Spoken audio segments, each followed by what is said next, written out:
Good morning. Welcome into Hurrdat Sports Radio, AM 590, ESPN Omaha, ESPN Tri-Cities here on a Friday. That's DB. I'm Ravi, Lulla. You can also find us on Twitter, Facebook, and YouTube. What is up, DB? Well, how are things? Yeah, but still, Hey, sometimes this is funny. Yeah. And you work with me, and a lot of people have listened to me for a long time. So sometimes I'll just say anything, right? Yep. I mean, it usually has. I do try to be accurate, but whatever, right? My mind goes a lot of places. Yeah. You are my sunshine. And I completely forgot that I said that middle was soft as Charmin. You better toughen up, Buttercup. Is that offensive? I mean, know. no disrespect to buttercups. I mean, but buttercups. I'm a big fan of like a peanut butter cup, like a Reese's. Right. You just squish right through yeah, those. the middle is just they're real soft. Because the outside's got a little bit of structure, but the inside's just a little bit of structure on the outside. Toughen up, Buttercup. Yeah. I don't know if a buttercup is different than a peanut butter cup. I don't. It probably is. Yeah, I probably, let bygones be bygones and move on past that one. But, yeah, sometimes I just say things. I just like the candy. That's all I'm saying.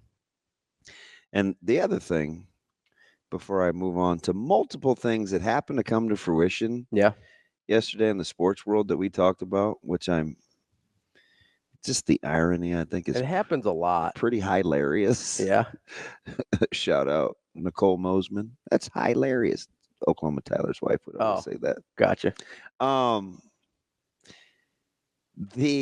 wow, hello Baylor Sharman. His jersey's hanging. That's Squirrel. What's the first time it's been up? Hey man, don't start with me today. First and foremost, Shane, that open was I love. You're getting. I mean, you've always been good, but I like the fact, like when you keep it current with the audio and then the PCs and then the highlights, and now you act like you have friends that you know really well that work in the radio business. It's pretty good, man. I like to hear that. Why the f*** is Shane walking in there? I don't know how he has a job, but I do know why he's walking in here. Everything was current from there. Everything came from. I would just like to let our listeners know that I appreciate the fact that they are hilarious, so funny, and can keep a joke going. And I appreciate all the Jimmy the Cricket's jokes. And so apparently, Omaha Scanner was the butt of a lot of let's send them to DB jokes. I mean, I think you were the butt of the joke. Things like, well, apparently she found the cricket. Maybe that cricket didn't have ears. Maybe that cricket had gone deaf. You never know. I was like, lots of things. Wow, is this going to be like the gift that keeps on giving? I think it might be. But full disclosure. So I took this to the council. Mm-hmm. I sat at the coaching table yesterday and I said, staff, I'd like to know something. How many of you, and I proceeded to ask the question. Yeah. And to a man, they all said that they had thought about it. Okay, which question did you ask? I'm going to get to that. Because that's the part that matters here. And my co-partner in crime, Coach Queen, said, man, that absolutely drives me crazy.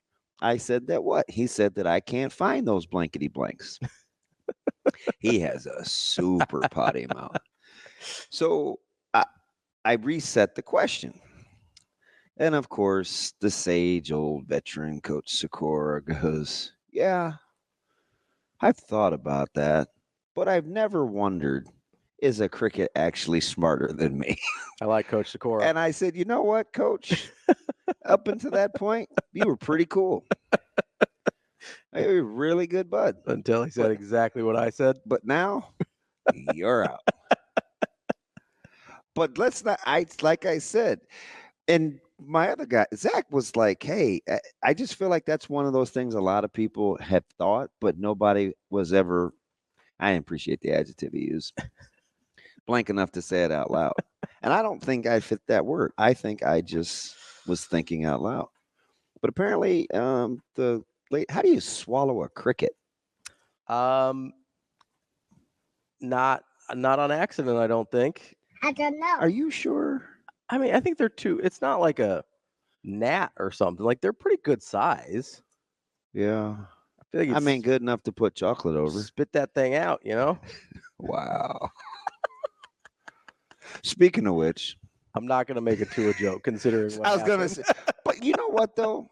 I'm gonna say this. All right. We're all friends here, right? Are we in the We're in the tree of trust. tree of We're in the trust? Yeah. circle of I mean, sometimes friendship. when I'm at Applebee's. No, that wasn't that hard of a hit. No, it wasn't. It was not very violent at all. It was a little awkward the way his head kind of.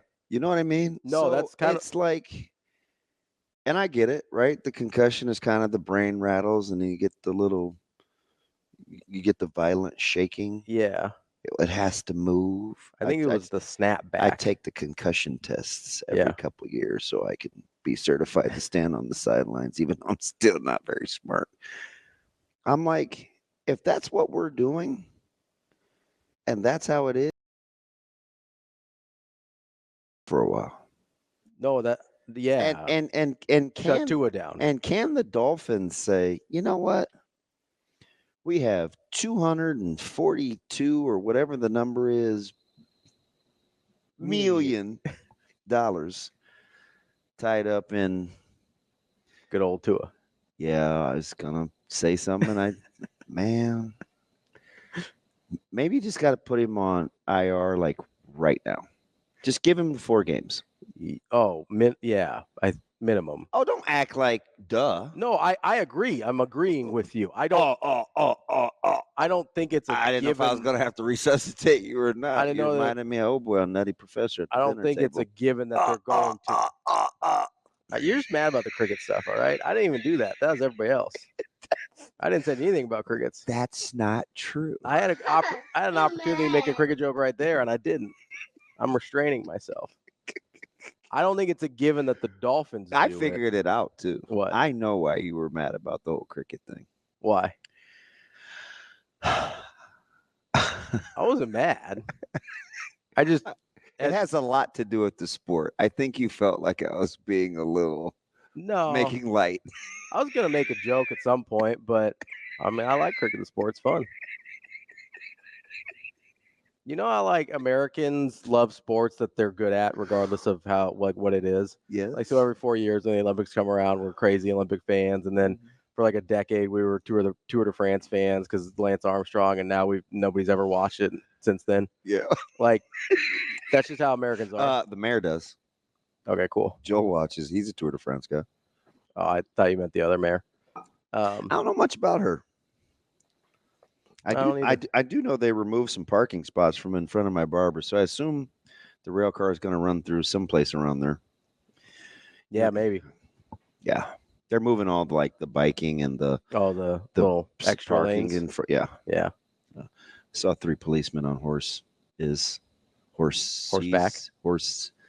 multiple horses. Horses. It's not horses. That's how Zoe would say it. Not knock it off. That's how Zoe's like, listen. let's go get the horses. It's not like the sauce. Okay. It's not made with parts of real horse, I promise. It actually comes from horseradish. Horsey sauce. Anyway. Yeah. Yeah. You doing all right? Just trying to refrain.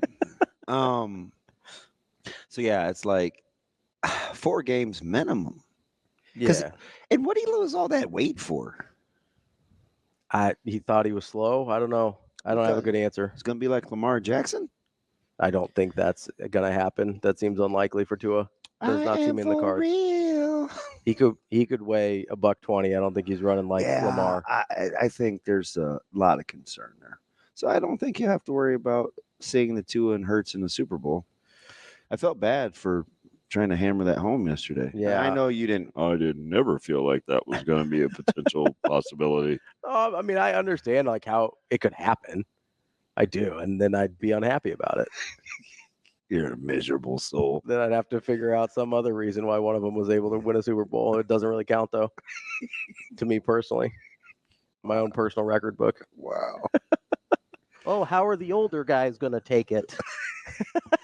It's an amazing voice. I don't know who that is, but it's incredible. I feel like that's my overly concerned pearl clutching Husker fan voice. Oh, how are the older guys gonna take it? It's like That is really good. Like that has 68-year-old vibes all through it. Especially at the end where the voice kind of trails off and it gets a little quivery. Yeah. No, it's not. He's the great uncle of the well actually guy. Yeah. Yeah. I don't think Steven's that old though. No, I don't think so. I don't know. He doesn't strike me as a well actually guy now at all. That I've seen him.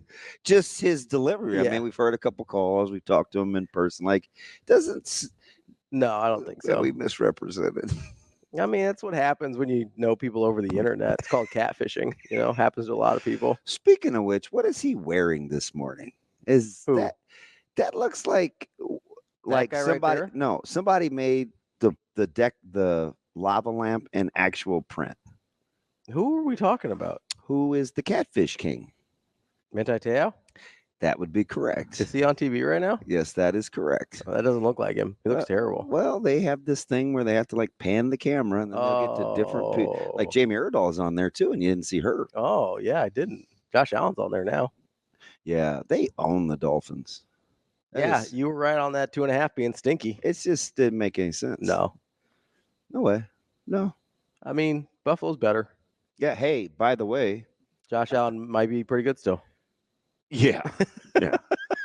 How about Buffalo with a run game though? No, it's what we saw at the end of last year, right? Yeah, and you see my boy. Where they Cook. I love him. Yeah.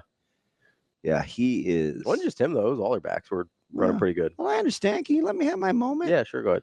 Much like your life. It'll be the best 2 seconds I was going to say. I love James Cook. Okay, fine. Go. Talk about all the other backs. Go ahead. James Cook is great. Well, let's talk No, about, that's all I needed to say. do you know if his brother Dalvin went to Florida State?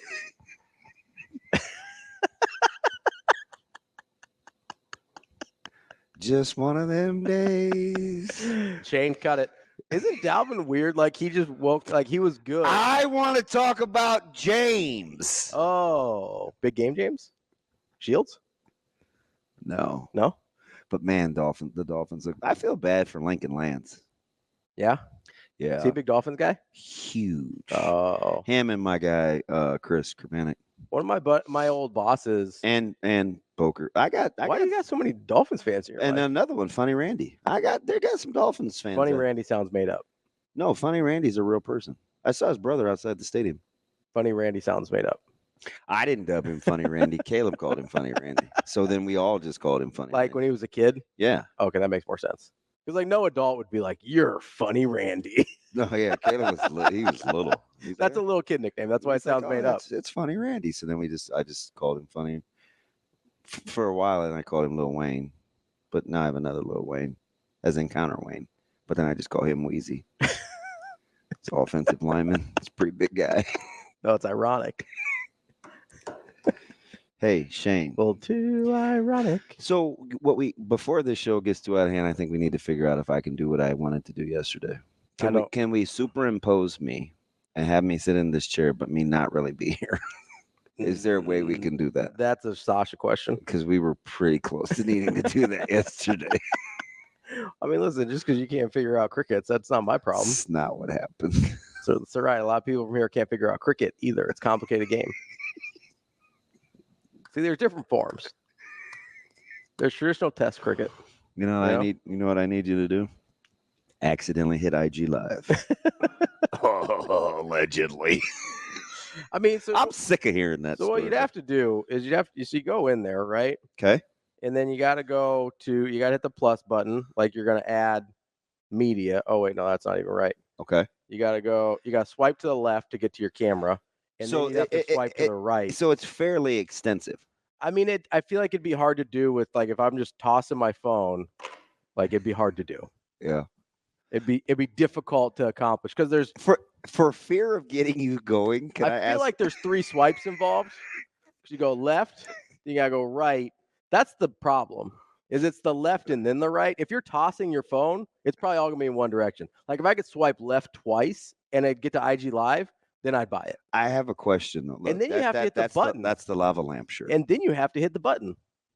Okay, but listen to me. So swipe left, swipe right, and then hit the button. Dude, Shane, I'm concerned about the show today. Maybe he was just in the moment. I mean, who knows what happens? Think he was like trying to take pictures first, or maybe. But why would you do that on your IG camera? You gonna post those? Okay, but wait. Okay, I don't know. It's a wrong question. But I do have Like a Club Shay Shay. What are we doing here, bud? I have a question. Okay, what's the question? And don't take it too far because I'm sure some kids are going to school. Okay. That ain't wet.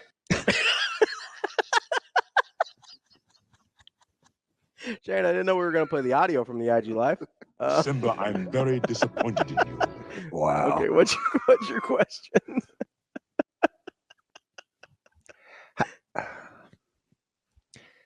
If it's staged, Okay. which is what some allege. Yeah. What is what good is going to come of that? Because all it did for me was raise concerns, to be honest. I mean, I don't have a good answer for that. I might have a bad answer for that. But I'm guessing it's more just bad judgment in the sense of I mean, there's only one reason I could think somebody would want to do it on purpose. Okay. And that's if there was a question about some of your activities in the bedroom, whether it be like your prowess or like just your general. Are you talking about orientation? No, I mean, maybe that's part of it. Okay. Because And Shannon, because for me that posed more questions than answers. Shannon brought it up. He goes, there's been questions about whatever, and he's like, obviously that's not true, which is kind of where, like, when he admitted he wasn't hacked. Yeah. Which is the thing that sort of made me think of this, like that it was a little weird, was him bringing it up and be like, oh, well, obviously those rumors aren't true. Yeah, I was. As a matter of fact, I went the other way on that. I was like, huh. No, but I mean, him bringing it up made No, me I think, know, yeah, but like you have more questions than answers. this is gonna sound weird, but like, did you listen? Only to a little bit. Either a lot of chain smoking going on or pretty muffled. That's not what I came away with. Yeah, I don't know. I don't get it. But anyway, I just don't know how you do it. Much like the cricket question, inquiring minds want to know. Because see, you get on Instagram, so that's. Are you like practicing how to make a mistake? Yeah, I'm trying. So like, let's say you're already on Instagram. Okay. Like he's scrolling through. I don't know, whatever. Right? Okay. Yeah. He's already on Instagram. 1, 2, and then button. Yeah. 2 different direction swipes. That's where you lose me. Mm-hmm. Because like, if it was just, hey, if I swiped up twice, and all of a sudden I'm at IG Live, then I'd buy it. So I didn't hear the part where he was like, well, obviously that isn't true. Yeah, I think Because that really. I'm pretty sure he said that in his like I wasn't hacked deal. Okay. And he was like, I thought you could provide clarity, but per usual, you provided more questions. well, I think it's intentional. Inquiring minds want to know. Yeah, I don't know. Hey, Shane, that's kind of in your wheelhouse. What'd you think? So the DJ can't spin. I guess not. I'm just saying, I feel like it'd be hard to go on IG Live on accident. I just What did I really think of it? Yeah. He touched it. He touched it. Yeah, see. Because you got to swipe left, then you got to swipe right, and then you got to hit a button. Yeah. Okay. Well, I mean, unless he just. I don't. Unless, hold on, there's a wild card here. Oh boy. There's a wild card here. I apologize. If he's got an Android, I don't know how that works. I'm only speaking on Instagram for Apple product. Well, apparently Teresa's riding with me. Maybe that's what it was about. But he did it wrong. I mean, It wasn't convincing if that was the agenda. Yeah, I mean, My man Josh. probably could have made better choices, but Because I could just hear him saying this face to face. It ain't easy to go live by accident. that's kind of the. I can't believe you're like practicing. No, I am. I mean, because I'm trying to give him benefit of the doubt, trying to figure out like, hey, is that even plausible? Is that even plausible how to do? It's an awful big word on a Friday. It means like if it's something that could Yeah. theoretically, that's probably bigger than plausible. See? Wait, do you remember like when I first got here? I was like, "Oh, hey, good morning." You're like, "Oh, hey, can you go get me the?" You know, like it was cool. And then all of a sudden the show happened, and I feel like it's borderline gonna get hectic Oh, I think that's your fault. with the no. No, you brought up the cricket stuff. Then you're bringing No, up but Shay. people made fun of people doubled down on the cricket thing through Omaha Scanner. Yeah. I was fine with Well, it's that. because I'm right. It's fine. Go ahead, ask Coach Sikora. That's your guy, huh? Read what Cody says on the screen. Commander Cody? Yeah. If you swipe right. If you swipe right on IG, it takes you right to live. Directly? Do you want to do what Commander Cody says? No. When I swipe right on IG, it takes me to my DMs. See?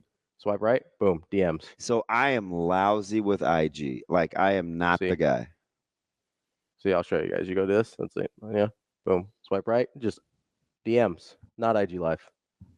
You can DM on IG? Yeah. See, boom. Yes. Apparently, you can do a lot of stuff on IG. Swipe. Jeez.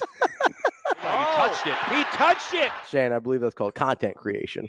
Oh, Maybe he felt like he wasn't getting enough hits on Club Shay Shay. I just would like to know, like because there were plenty of tinfoil. I mean, the comment sections the last 30 hours have been nothing short of hilarious. But I don't understand, like, what was the end game? Maybe he just wanted some publicity for the No, pod. he has plenty.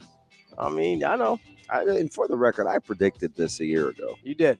You said too much too soon, even though he's been famous for a while. He was blown up. It's kind of weird. We're going to talk to some people about sports at some point. Yeah, maybe. I'll see if I can set up a show later. That's DB. I'm Ravi, Lulla, Hurrdat Sports Radio. Yeah, tennis chastised me the other day. Yeah? It wasn't me personally. What happened? So, coincidentally, Mhm. the Mustangs came down the street from 144th. Roll Stanks. And we were on the practice field, and the kids wanted music. Mhm. So our baseball dugout is right next to the tennis deal, and I do the music for no particular reason other than they asked me to do the music. Okay. Save the jokes. I didn't know you were a DJ. Yeah. And so after about 7 or 8 minutes, one of our coaches trotted over to me and he said, "Hey, tennis would like to know if you could turn the music down. Millard North is here." And there were so many things that went through my head. But I conveniently said, "Okay, I'll turn it down." So I had to. It's far, too. It's so not nice like, of you. I don't know if I had much of a choice. What kind of music were you playing? I can't remember. It wasn't like that. Wasn't the issue. It wasn't. It was just loud. Yeah, it was just too loud for tennis. Yeah, and plus we play all radio edits. Okay. So if nobody was mad about flipping Poison and Whitesnake the other day, can't be mad about J. Cole. You are my sunshine. Yeah, Is that the playlist? No, So the funny thing is, and it's weird because you get on my nerves, so I try to think about you as little as possible. But when I made fun of you last year for saying bangers, Yeah. that I didn't realize like that's a thing. No, yeah, it's a real thing. So like when I Google Spotify the playlist, Mm-hmm. bangers comes up a lot. Yeah. That's a dumb word. I mean, it might be, but it's a phrase people use. it's like okay, but I didn't know it was so universal. Yeah. I was like, oh God, he's kind of normal. Yeah, everything is such and such bangers or such and such bangers, and I was just like, Summer Bangers 2024. yeah. Yeah. Oh, there are some great titles. Oh, yeah. Like Blank Girl Party Bangers and, like Ghetto Thugs Anthem Bangers. Like, people just, they'll label anything. I'm like, I think that's inappropriate. It's never occurred to me to be like, I want to make a playlist and put it out for everybody on Spotify. That's never crossed my mind. But I think if you if I knew what the name of your playlist was, I could search that. You have to make it public, though, I think. I don't even know what that means. Well, so you can have, like, private playlists or public playlists. Yeah. So, Well, according to Josh, I can't do much of anything because I have an Android. It's not even very nice. Like, I've been complimenting this dude up for years. Who, Josh? Yeah, by the way, Yeah. I wonder if his son is still good. He goes. I still don't think you can go to IG live on one swipe. He said, more embarrassing than going live while getting freaky would be having an Android. I don't even feel like that's true, Josh. And I don't know what I did to earn that. I mean, I don't think he was attacking you directly. My coaching staff hates it. Yeah, because you ruin all the texts. It's what I mean. Okay. The best part is if you've always had an Android, you don't even know that you're ruining the text. I have no idea. Like at least, so you know our, Sindelar? Yeah. So he used to have an iPhone. We had a nice little group chat going. And then he like came to us before he got an Android and apologized. He like proactively apologized. He's like, guys, I'm really sorry. I'm getting an Android. I know it's going to ruin the text. Please don't kick me out. We're all friends. Like, why can't you just be understanding? Because it ruins the text group. Yeah. It does. Sounds a little righteous. No. Hey, speaking of which. No, they work on different technology, so it does like screw it up technically. But you still have to start a new group. It's not like a huge deal. You just have to start a new group with the Android person outside of an iMessage deal. Shane, can you please play Steven's self-dubbed conspiracy Husker voice? Can you play that, please? Oh, how are the older guys going to take it? I like that title. So anytime we talk about fans and media and stuff and we need to do like the complaining person, do that one, okay, Shane? Because how are the older guys going to take it? Because I have a question. Yeah. Now, I thought of this. So I have an answer. You swipe left, and then you swipe right, and then you hit the button. Yeah, I don't think that's how you do it on accident, you know? And then if I swipe right, I'm just at DMs. Like, so it's I don't even know. Yeah. Oh, sorry. Was that not the question? No, because there were way more of those than answers after that the last 2 days. Not convinced, buddy.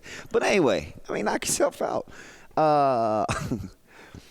Who needs to learn to win more? I'm being honest here. Okay. After this whole week of Colorado, and it's almost like we forgot we play you and I tomorrow. Like in just 29 hours, right? Or 32 hours. Yeah. Okay. Who needs to learn to win more? The team, the staff, the media, or the fans? So this is a very legitimate question. This is so legit. No, it's a real question. And because this is why I revisited it this week. And, yeah, I had a little mini meltdown over the play calling thing because I think it was completely asinine. Yeah. But that's just me. Sure. But then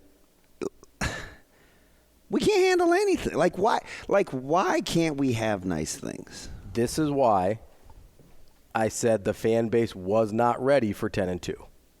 This is why. But wait, you didn't answer the question. No, I know. I will answer your question. But the fact that this is a question and that media and fan base are included is why I was like, I don't think we're ready for 10-2. Well, time out. If you're going to feel validated, then I withdraw the question. It's too late. No, hey. I'll find a way to validate. Hey, please disregard what you just heard. I know there were 18 facts said that guy was guilty, but you cannot use that in the court of law. Act like you didn't hear it. I'm going to find a way to validate myself, whatever you say. Yeah, I'm out now. I'm not listening. I think it's the fans. You could make an argument for the media. I think the players and coaches are in some or are third and fourth, respectively. Okay, because it is different between the two. They aren't lumped together. 100%. Okay. Because the coaches have won, the players haven't yet. Most of them, right? So, like, I know Nair was on Texas last year, didn't really play, but he was around winning, right? So most of the players haven't won yet. The coaches at least certainly not as contributors, and certainly not at Nebraska, right? The coaching staff, at least a lot of them, have been around a lot of winning, right? Whether it's Coach Rhule, whether it's Glenn Thomas and his various stops, like they've been around enough winning to know about it. They know the most about winning in the most recent time frame. The fans and media here, it's been a long time. It's been longer for us than it has for the coaching staff, for sure. Do you just look back at this week and so I kind of felt like I was in a reflectory mood. Let's just go with reflection and keep it. Okay. I was going to say reflectory. Yeah, I don't think that's a word. It's not. A reflection mood. Introspective? Is that what you're going for? Sure. Okay. And I'm like, I don't like anything about how this week went. Like, not one thing. Really? Except for Coach Rhule not being happy. Yeah, I think that's fair. Like, that was like the only redeeming quality of this week. Let me ask you this. Is any of that from what, like, I know Caleb talks to you about practice and stuff, so you don't have to give details. Is any part of that what you're hearing about practice, or is it just kind of the impression that the media and Coach Rhule's given in press conferences? I think it's the impression. Okay.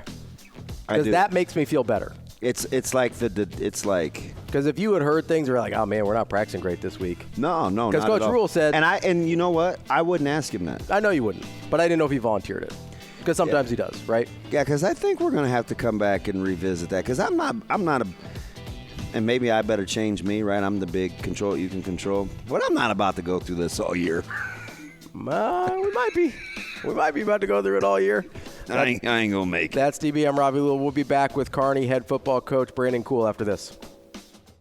Wrapping up hour number 1 here on Hurrdat Sports Radio, AM 590, ESPN Omaha, ESPN Tri-Cities. That's DB. I'm Ravi Lulla. We are joined now by Brandon Cool, the head football coach at Kearney High School. Coach, how are you this morning?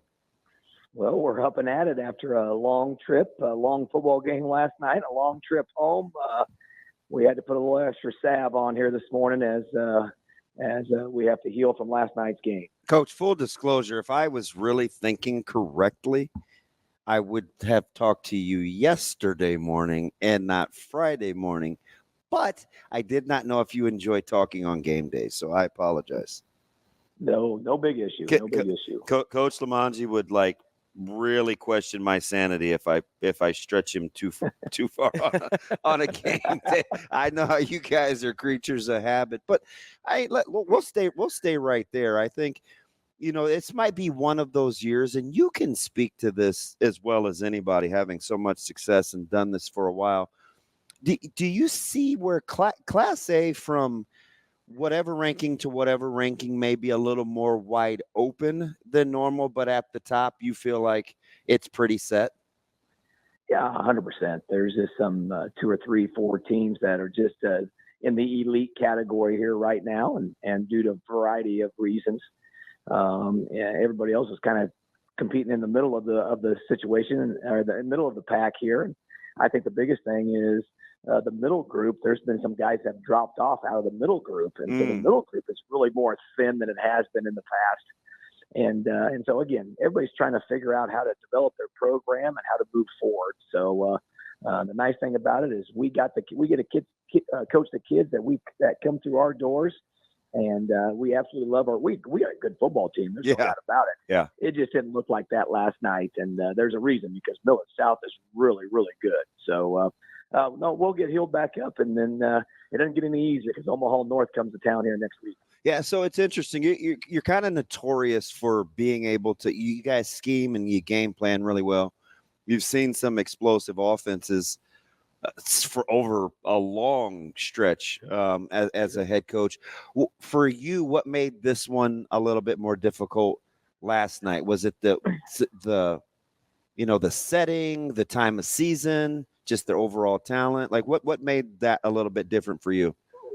Well, I think we ran into a little bit of a buzzsaw. I think Millard South went down to Arizona and got beat, and probably had to take a couple, 2 or 3 days to recover from that long trip. And then they played a rivalry game at Millard West here last week.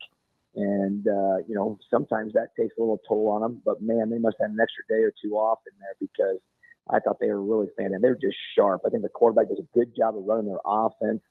They have weapons everywhere in that receiver core. But it's the guys up front, and they were able to pound away a little bit more with the inside run and working that running back. So they have the complete package there offensively. But I think their defense doesn't get enough credit. Gosh, they're aggressive to the point of attack. They're not afraid to get those safeties to work downhill. They're physical up front. So at the end of the day, we were just in a buzzsaw here from the first snap of that football game. We're talking with Coach Cool from Kearney High School. Coach, how do you get your guys to reshift their focus after a game like that obviously didn't go the way you wanted it to, and not let that week 3 loss beat you more than once? Yeah, I addressed that a little bit at halftime. We played Westside a year ago and kind of were in the same boat, and I don't know if I addressed it correctly a year ago. And we got to figure out, hey, who are we, and where do we stand at? This is the guys that were in that locker room last night. That's the nucleus of our varsity team. And when there's not going to be a lot of changes. That's who we have. And so, who are we? It's early in the season. We wanted to give you a difficult non-district schedule. So now we got Omaha North coming in next Friday, which doesn't make it even easier. And then let's get ready to go for district competition. And so at the end of the day, I like our kids. Our kids are going to be just fine from that perspective. And we got to rely on those game experiences to get us ready for districts and put us in a position for a playoff spot. So we'll be just fine here. We'll heal up. It was a heavy last weekend. When you have to come in on Sunday with your players and practice because you got a Thursday night game. Yeah, our coach preparation on Saturday. It just drives me crazy. So that's interesting because we have 4 Thursday night games, and it drives Coach Manji nuts. Do you look at it on the front end or the back end where you may be able to get a little extra time of trying to look at the benefit of playing on a Thursday? That's a great question. I don't know how to answer it from that perspective here. I think on the front end of a Thursday night game, it's just taxing. You come off of a Friday night victory. That's and they'll be just fine. They're in a transition with new coach, with Coach Reed taking over the retired Coach Tomlin. So it'll be a little bit transition for them, but it's the front end stuff because you're just working like dogs on Saturday. You got a million things going on. You're bringing your kids in on Sunday after having a great victory against Grand Island. And then hopefully we can maybe get healed up / get refreshed here. You got Friday, Saturday, and Sunday off this week. So like I told the guys, come on, let's readjust our face mask. Let's heal up here a little bit. Let's get everybody on the same page. We're going to win together. We're going to lose together. And then let's put a game plan together and work extremely hard to come back on Monday. So, Coach, kind of just from a stylistic standpoint, how challenging is it to go from a Millard South team that's pretty spread out and trying to get up and down the field into Omaha North that kind of wants to beat you up in a phone booth? Like, that's got to be pretty challenging just from a stylistic standpoint, right? Yeah, I'd even back up to the week 1 and week 2. We've already been through that fire. We had North Platte week 1. Oh yeah, they're going to line up and run right at you. And then you got Grand Island, who's going to spread it out all over the place. Which that's what we do all summer. Yeah. So obviously you do your 7-on-7 stuff. You do your first 2 weeks of practice, and our kids are used to what we do. We do trips and we do quads and we do 1,000 different things. But when we play North Platte, you got to kind of throw everything out the window and you're running something completely different. So we're kind of in that boat again.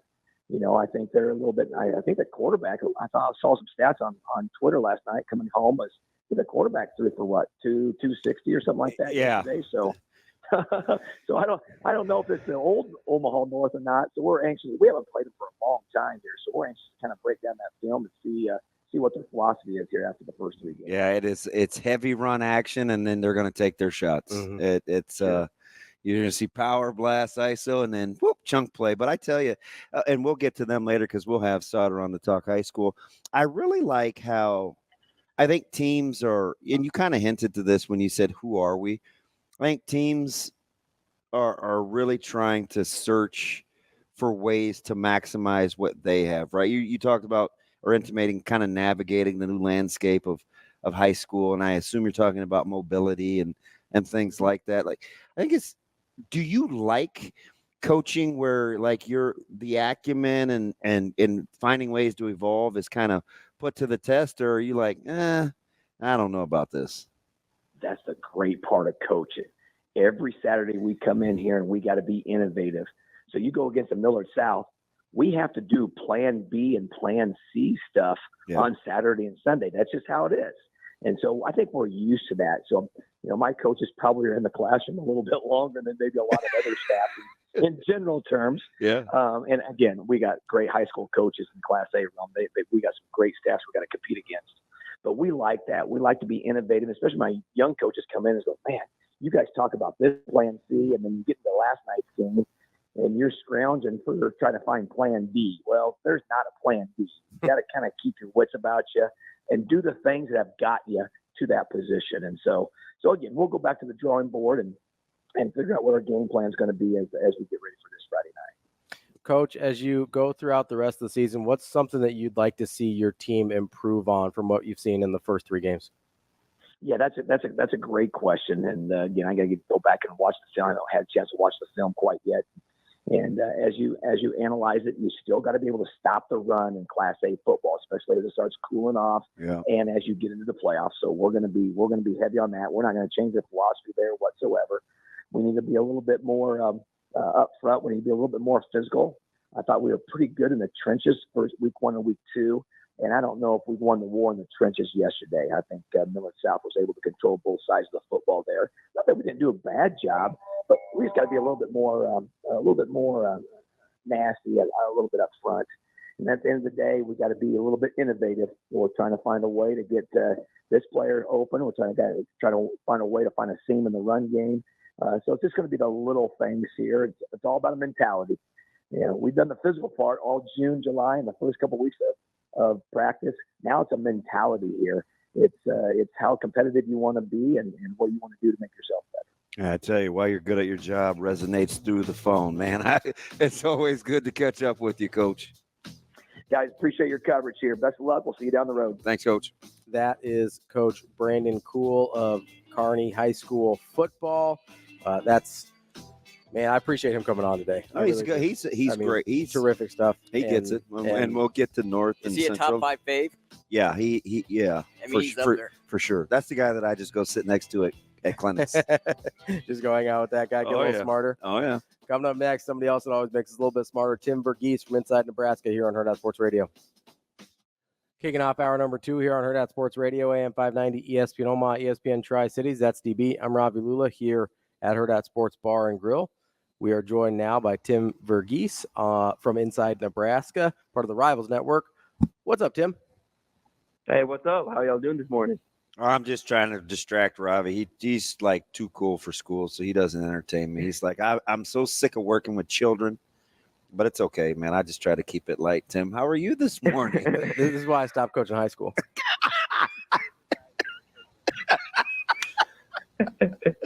Tim, how we doing, man? It was a huge weekend. Have you recovered? Yeah. It took a couple of days to kind of slow down the last few days, but it was good. It was a good weekend.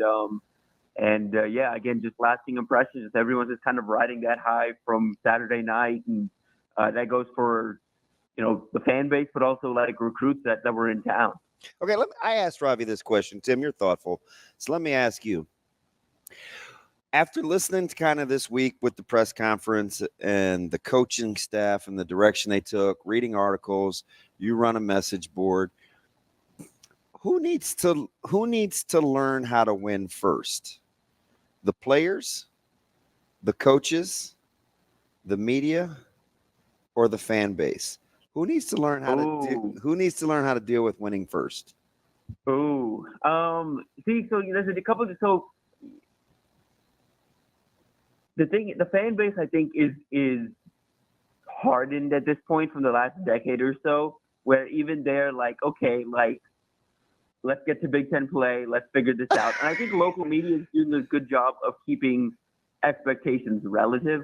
I do think national media has jumped the gun a little bit on, Nebraska strings together a couple of wins, goes 2-0 for the first time in a couple of years, and it's like, okay, well, they can make the playoffs. It's like, well, I don't know about that just yet. I think there's some work to do before we start talking about that.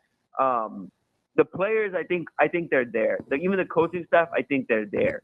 I had questions immediately on Saturday, just like in the moment of like what was going on the field in the second half, specifically with the offense. But listening to the coaching staff talk, listening to the players talk, listening to Colorado talk, it really does feel like the coaching staff and the team just got the indication that Colorado had practically quit at halftime, and they'd made them quit, and they were playing for nothing in the second half. So you've covered some high pressure football team. A&M comes to mind with expectations. Do you ever say to yourself, or have you said to yourself, or are you willing to say to yourself, like in the moment, like, why can't we just have nice things? No, I like, it's like we were nitpicking over the second half, and we were talking about things that we really have no real clue about. It's like, do you ever, like, why can't we just have nice things? Yeah, for sure. But it's also like, again, like, I think coming from those places where I've seen like these high pressure situations, where I saw it at Michigan, where I was like, okay, I saw what it takes to like get to that point to win national championship, how it all has to come together. And then I saw it at A&M, where it's like, okay, you have everything in place. You just literally can't get over the coaching hump or the player execution hump in order to properly execute the way you want to.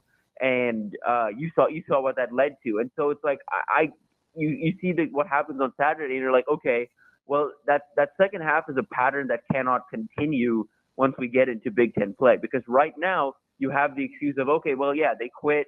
This is basically a done game, and you could say, maybe they put up 2 more touchdowns without penalties. But those penalties are another pattern that was an issue last year, and so it's like going into Big Ten play and stuff is like, okay, well, this cannot continue to happen, because this is how teams trip themselves up, and this is how a team with a ceiling that I do think is pretty high this year, this is how they can find themselves beating themselves and losing games they probably have no right losing.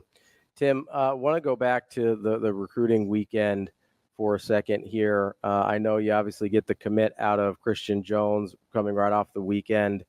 So let's take him out off the table for a second. Outside of Christian Jones, who did you feel like was most impressed in terms of their experience at Nebraska? I know a lot of these guys, if not all of them, at least the high-profile guys, had been here already.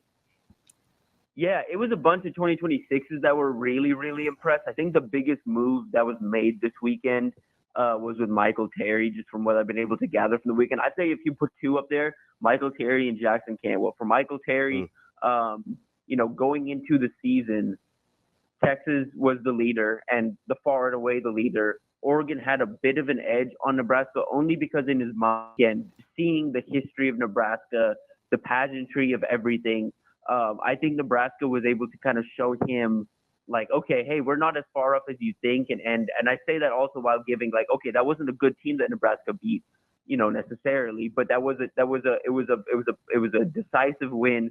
And it was a win that kind of shows, okay, this program is heading in the right track. And I think he saw that. The coach's messages all off season kind of, and it shined through, like you saw with Christian Jones as well. But like all of the messaging over the off season, it's coming to fruition. That's all these guys really needed to see. And so now coming out of the weekend with Terry specifically, Nebraska and Texas are head and head. That's the way he kind of puts it right now. He's back at Texas this weekend. So we'll see if Texas is able to, maybe potentially jump again. But this is a recruitment that's going to go the distance now. He's planning to take his time with it. And that gives Nebraska some time to keep chipping away, to keep being like, hey, there's something that keeps drawing you back to Nebraska. Why don't you just come up here and figure out what that is? And, rather than trying to, debate and figure out how you're going to potentially tell this staff no, why don't you just come up here and tell the staff, yes, that's what the staff can do now after the weekend they had. And I think a similar thing happened with Cantwell, where like I'm writing it right now, but like, I think right now there's a long way to go in that recruitment, but I think Nebraska is a school to beat for a couple of different reasons. And one of those reasons is this weekend kind of showed them what Nebraska's emphasis is, which is dominance in the trenches, which speaks, that resonates with a 6'8", 300-pound offensive tackle, wanting to be physical in the trenches, wanting to play that style of offense that they do, that style of play that they do on both sides of the ball. That really resonated with him. So it really made an impact with a lot of guys. I had a comment from Hunter Higgins, a 4-star defensive end in 2026, and he was like, all that pageantry, like bringing the traditions back, honoring the 1994 team, just the environment, that stadium. They were like, we've heard so much growing up about what Nebraska used to look like in the 90s. And for a lot of these kids, this was the first time, for myself included, obviously, I wasn't there. But for a lot of these guys, this was their first time seeing, okay, this is what it looks like when Nebraska's winning and when they're rolling. And it's a lot of fun to be a part of. So, Tim, when you're over or underrated wins on recruiting visits?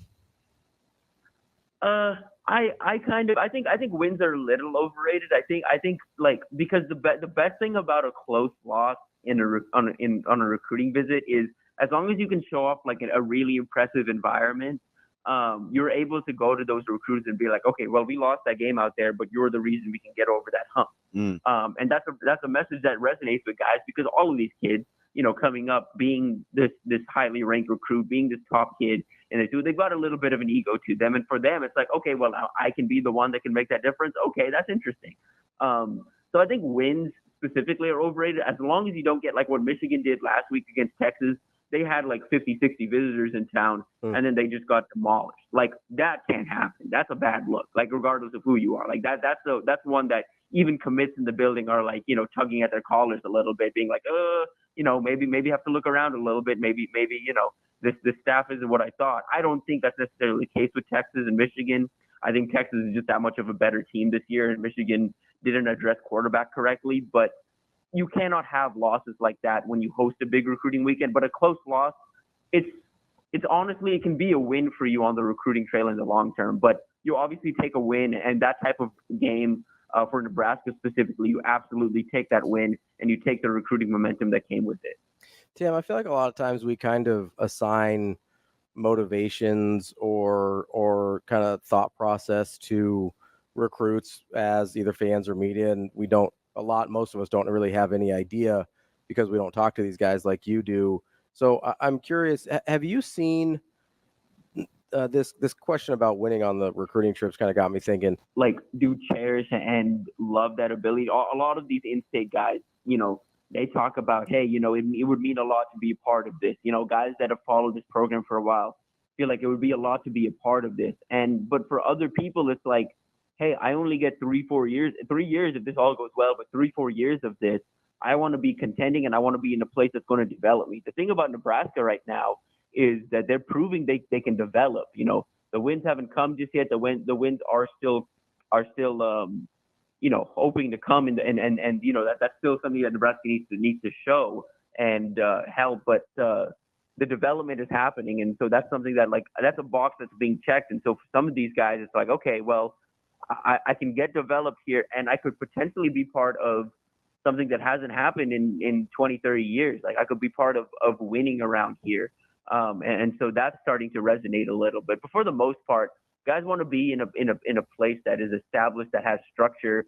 And when Nebraska does get to that point, you'll see the benefits of that on the recruiting trail, what you can do year in, year out, when it's like, okay, this team is constantly in the mix and consistently in the mix. Here's what that gives you on the recruiting trail. Tim, let me get inside like a couple guys that have already said yes, because sometimes it goes back to the why can't we have nice things and the hand wringing a little bit. But I was trying to calm some people down about Jamarian Parker, and listen, it may come back to bite me, but he doesn't really seem to enjoy the recruiting process. Like, he's a trust guy, and Nebraska got in there early even when he didn't have film. I think he appreciates that. Does he strike you as the type of guy that would leave his options open after saying yes, at least up to this point? I realize anything can happen, but does he strike you as that type of recruit?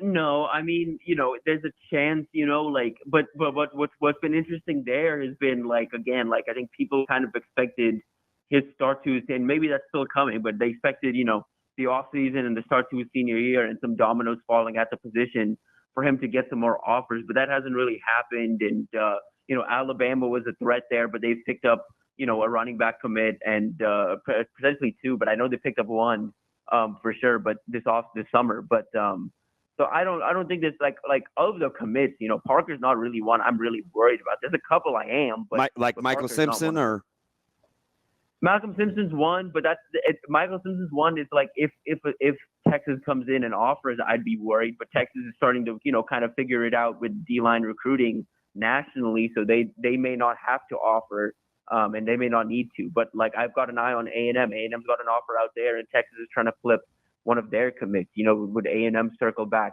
on him? Bryson Weber's one that I think is locked in, but Utah and TCU, Baylor are still pushing there. Ole Miss got in the picture recently, so they're kind of pushing there. And he's a 6'3" corner, and he's playing his second year at the position. Like if he's having a good start to the year, and if that continues, like it's going to be hard to hold on to because it's a 6'3" corner. Like everyone wants a chance at that, and he's in a program that has a lot of eyes on them in the greater Houston area. So that one's going to be a little difficult. And then the other two, I would say Jeremiah Jones, like Missouri's still there. Yeah. I think it was good that Nebraska got him in town last weekend, but I think he's going to get out to Missouri either this weekend or later this month.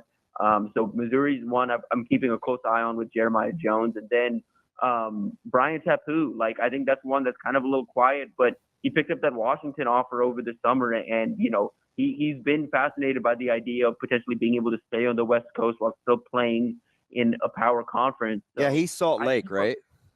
Yeah, he's in Salt Lake, and his parents are in New Zealand. So like for his parents, to be able to, it's a bit of a shorter trip flying directly into Seattle than flying into, Los Angeles or Seattle and then taking that connecting flight to Lincoln. So that's something I'm keeping an eye on. But outside of that, I think most everyone else is pretty secure. And for Nebraska too, some of these flips, not to say, or if these were to happen, I don't think it's the worst thing necessarily too, because Nebraska's gaining some of that momentum on the trail, and they can use those spots and turn around and be like, okay, well, we're in it for this other kid that's a little higher ranked now. Like maybe if this guy goes somewhere else, maybe we can really go all in on him.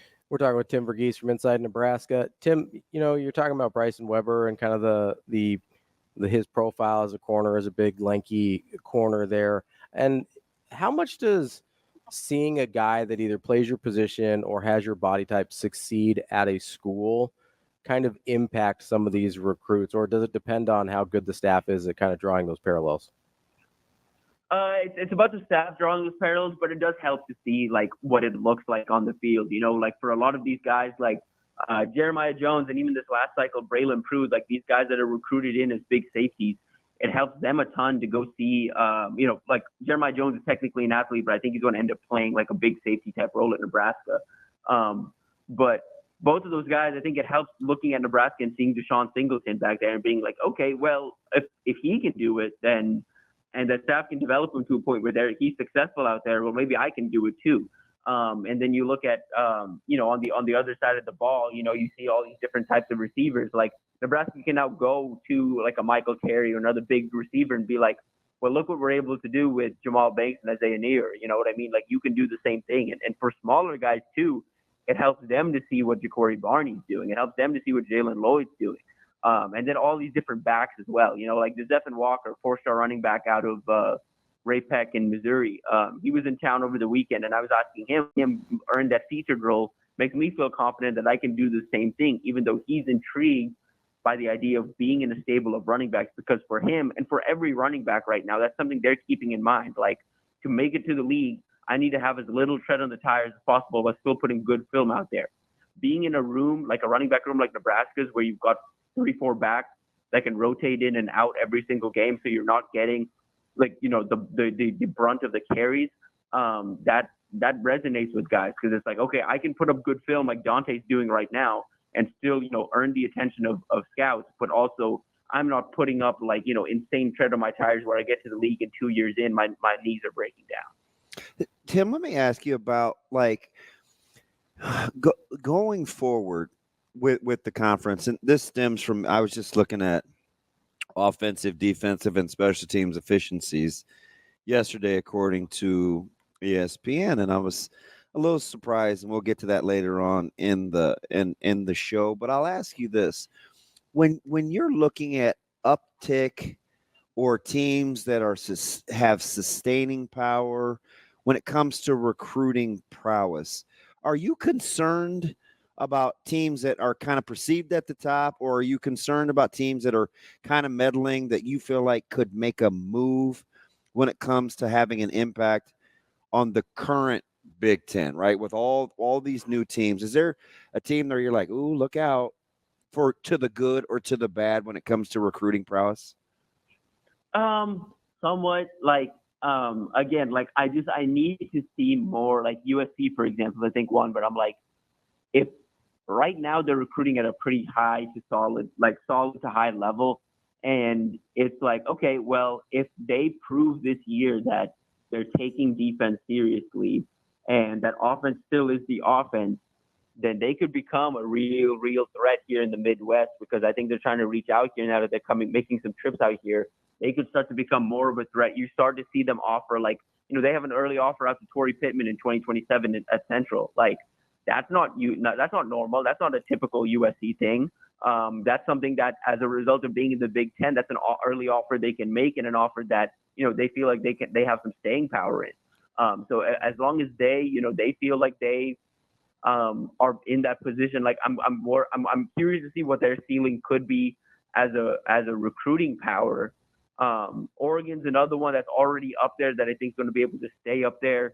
I think if you were looking at a team in the middle of the pack that could potentially rise, like Purdue a little bit, kind of, you know what I mean? Like Wisconsin's another one. Wisconsin's one, I think, like, if Fickle gets that thing rolling, like that dude can develop and that dude can recruit. And if he gets to that point where he's like, okay, well, we're rolling and, guys want to be here, like, they're going to become a threat to Nebraska. Like they are already, like, in some recruitments battling against Nebraska right now in 2026 and in 2025. But, if they get to that point where they start winning too, like, you're going to see Nebraska and Wisconsin go at it on the recruiting trail, I think.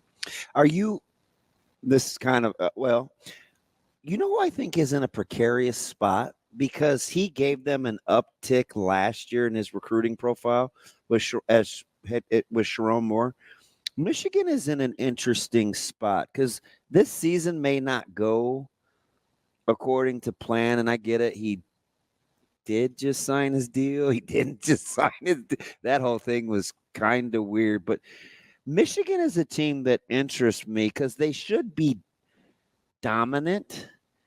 But I still think they're one of those schools where recruits feel like they have to see it, even though they're the defending national champions. Is that a stretch? Yeah, no, I mean, you're not wrong. Like, I think it's just the staff, you have to see it with them because they're so young, and it's not Harbaugh anymore. Like, they're trying to do the Harbaugh thing without Harbaugh. We'll see how that goes for them. I'm a Sharon Moore fan. Like, I'm a fan of the type of offense he coordinates, just the emphasis he has on offensive tackle, the development he's shown to produce. I'm a fan of his. But, he's a young guy, and taking on the head coaching role is a much different task than being the offensive coordinator under Jim Harbaugh, when you're basically just running that offense and your whole goal is just manage, the personnel you have. But since Harbaugh left, they've done a better job of getting into some higher profile recruitments and maintaining, relationships in recruitments, because that was something that happened with Harbaugh, was they'll get into some early recruitment, then it would die out because Harbaugh would do the flirting with the NFL thing, and then he would kind of take a couple months off in the off season, and then the season comes around, they start to win again, and then by the end of the season, it's like, okay, well, they're back in with Keon Saab, they're back in with these elite recruits, they're back in with Kenneth Grant. Like, they win these recruitments as a result of on-field performance. So now it's like, okay, well, if the on-field performance isn't there, but you are recruiting at a higher level, how sustainable is that? Are you able to get some of these guys to stick with their commitments, or are they going to look around now that you're not the hot new thing on the block and you're not the winning team? Are they willing to stick with you? If they can get that train back on the track, though, because of the fact that they are recruiting at a higher level than they were under Harbaugh, they're another one that could emerge as like a real big like recruiting threat and one of those powers on the recruiting trail. Because even when they were winning, they were up there recruiting wise, but you didn't feel like they were a power. They were more like evaling and finding guys, and then they'd have like 5-6 top end guys. But it was always guys in the region or guys that they'd go out and find that were Michigan men. And so now that they're at this point where they're at this weird crossroads, like you say, I feel like of who they are as a program and what they want to be. That's Tim Verghese from Inside Nebraska. Tim, great stuff as always. We appreciate the time, and we'll talk to you again soon. Yes, sir. Talk soon. Thanks, Tim. Were you surprised? Did you arrive at the fact he thought fans needed to learn to win? Yeah, I mean, to some degree, this isn't probably popular because I have so many associates. Mhm. I think media's got a little bit to go too. let's talk about that next because Coach Rhule kind of addressed that a little bit in his press conference yesterday as well. And I do think there's some meat on that bone. First, though, Meat on that bone, huh? I feel like this is low key pot shots. no pot shots here. And no pot shots with our friends over at Team Jack Foundation. 11 years ago, Jack Hoffman scored a touchdown in the Nebraska spring game, rallying Husker Nation and putting pediatric brain cancer on the map. Since that inspiring moment, Team Jack Foundation's raised over $13 million for research, and September 26th is the 12th annual Team Jack Foundation Radiothon. Make sure you get to their webpage, teamjackfoundation.org, to learn more or to listen live on September 26th. More Hurrdat Sports Radio coming up next. Welcome back to Hurrdat Sports Radio, AM 590, ESPN Omaha, ESPN Tri-Cities. That's DB. I'm Ravi Lulla. It's time for Bet On It, brought to you by Warhorse Sportsbook.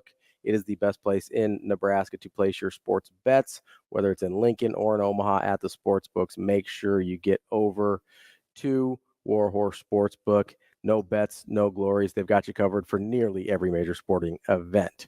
DB. What do you want? You going to give me any winners this week? Last week, you were just giving me some bangers. Yeah, I'll have a few more winners for you. You got, you got any gems for me like last week? Yeah, I may have a few. Like, do you want them? Like, Well, I mean, that is kind of, bet on it is the talking about war. Well, sometimes we're very specific. And sometimes, you think about the games you like for a second, because I wanted to return to what you were talking about with Coach, with the media and kind of how we handle success. Let's call it. It's been early season success. Yeah, is that fair? So am I overdoing it? Am I doing too much? No, it's been successful. We're 2-0. It's been a while. It has been a while, just like Stained. We're gonna have to come up with somebody else that's come up with a song that's talked about a while, because we always say Stains. It's the only one I got. We heard this a little bit like your draws. Anyway, is that what they're singing about? Actually, oh, that's the band. Yeah, they're not. Oh, I thought that was the music. Not draws. Like, guess what? Drawers. So, like underwear. That's the difference in cultures. Drawers versus draws. Yes. I don't call them drawers at all. Nobody that look. Never mind. Nobody looks like me does. Let's move on. You're saying like short guys do? Yep. I don't know the Gujarati word for draws. I'm a little nervous. Have you ever done that where you're like, hey, I don't want to do laundry. I just need to go buy some new underwear. No, but I do know. See, listen, not to go cold. Black people don't do that. They just do the laundry. You got, man. You know who's like that? Who? T-Mose. I was going to say, if I had to guess of any of your friends, I would have guessed most. When you live in a house and you have access to that, unless it's broken, why would that ever be an issue? Just do the damn laundry. Exactly. Just do the laundry. See, people that grew up poor like us, Shane, that's what we do. Now, I live in an apartment building. Sometimes I don't have access to that, so I've had to do that in the past. I'm like, I guess I don't get to do laundry for like 3 days. See, there's no way. How are you just that short? That what? Where you like where you have to just go out and where you just have to go out and make a purchase. Speaking of short, my guy Steve Young says with our stream issues, he said we got a short somewhere, and I told him, hey, don't make fun of Shane like that. Listen, why is everybody got to make fun of me? Because you got a short somewhere. I wish Sasha could have seen what you were doing. This dude is literally fighting the equipment. Yeah, I think he's losing too. Are you okay? No, I'm about ready to cry. Anyway.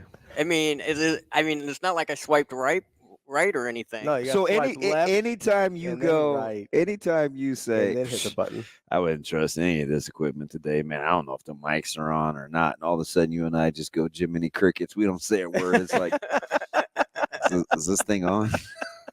Nobody says anything. I like how when we're actually on the air, we kind of forget we're on the air, and then we're so worried about a hot mic when we're actually off the air. Yeah, I know. Who said that? Yes, was that in text or Twitter? Oh, it was DeMarinis. Yeah, that was DeMarinis like sent us sometimes a clip. he's like, do you guys know that you're on sometimes? Sometimes I do forget though. Like just now. Yeah. Yeah. But I've forgotten. let's move occasionally. on past you So needing what- to run. I'll give it to you, Shane. The only time you're really funny is when you are making fun of me, and I want you to be funny. So you go ahead and do that at my expense. It's okay. Well, nobody You heard on it. the- you on the Nobody other hand? heard it because the mic went out. You, on the other hand, knock it off. Yeah, we're great friends. High five. That was.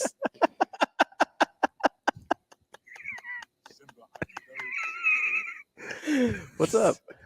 Boy, I mean, I'm not even minute to minute. I'm second to second. You've never like, hey, I need Do you know what I just about said to you? what? It was a fireable offense. That's not what I was going to say. Wow. It's ironic that quote comes from a movie called The Great White Hope. It's a big baseball guy. Yeah. Yeah. Terrence Mann, big baseball. Is guy. that a good movie, by the way? I've never seen it. I mean, it's an older movie. It looked but like it's from the 60s. It depends on, like, I don't know, what's your poison? like I'm- Belle Biv DeVoe? Yeah, anything from those guys. That is girl great. is poison. No, No. And don't make that dance move ever again. just one of these little. No. We getting in a Club Shay Shay over here or what? Boy, you, No, so what you got to do is you got to open Instagram. You got to swipe left, and then you swipe right. Like at the very bottom too. Like you have to swipe left up here. Then you got to swipe right down here, and then you got to hit a button. and then you just throw your bed like on the phone, And then or you just throw your and phone then on you're the just bed. like, I don't know how that happens on accident. Or you swipe right, which I was told in the chat, liars.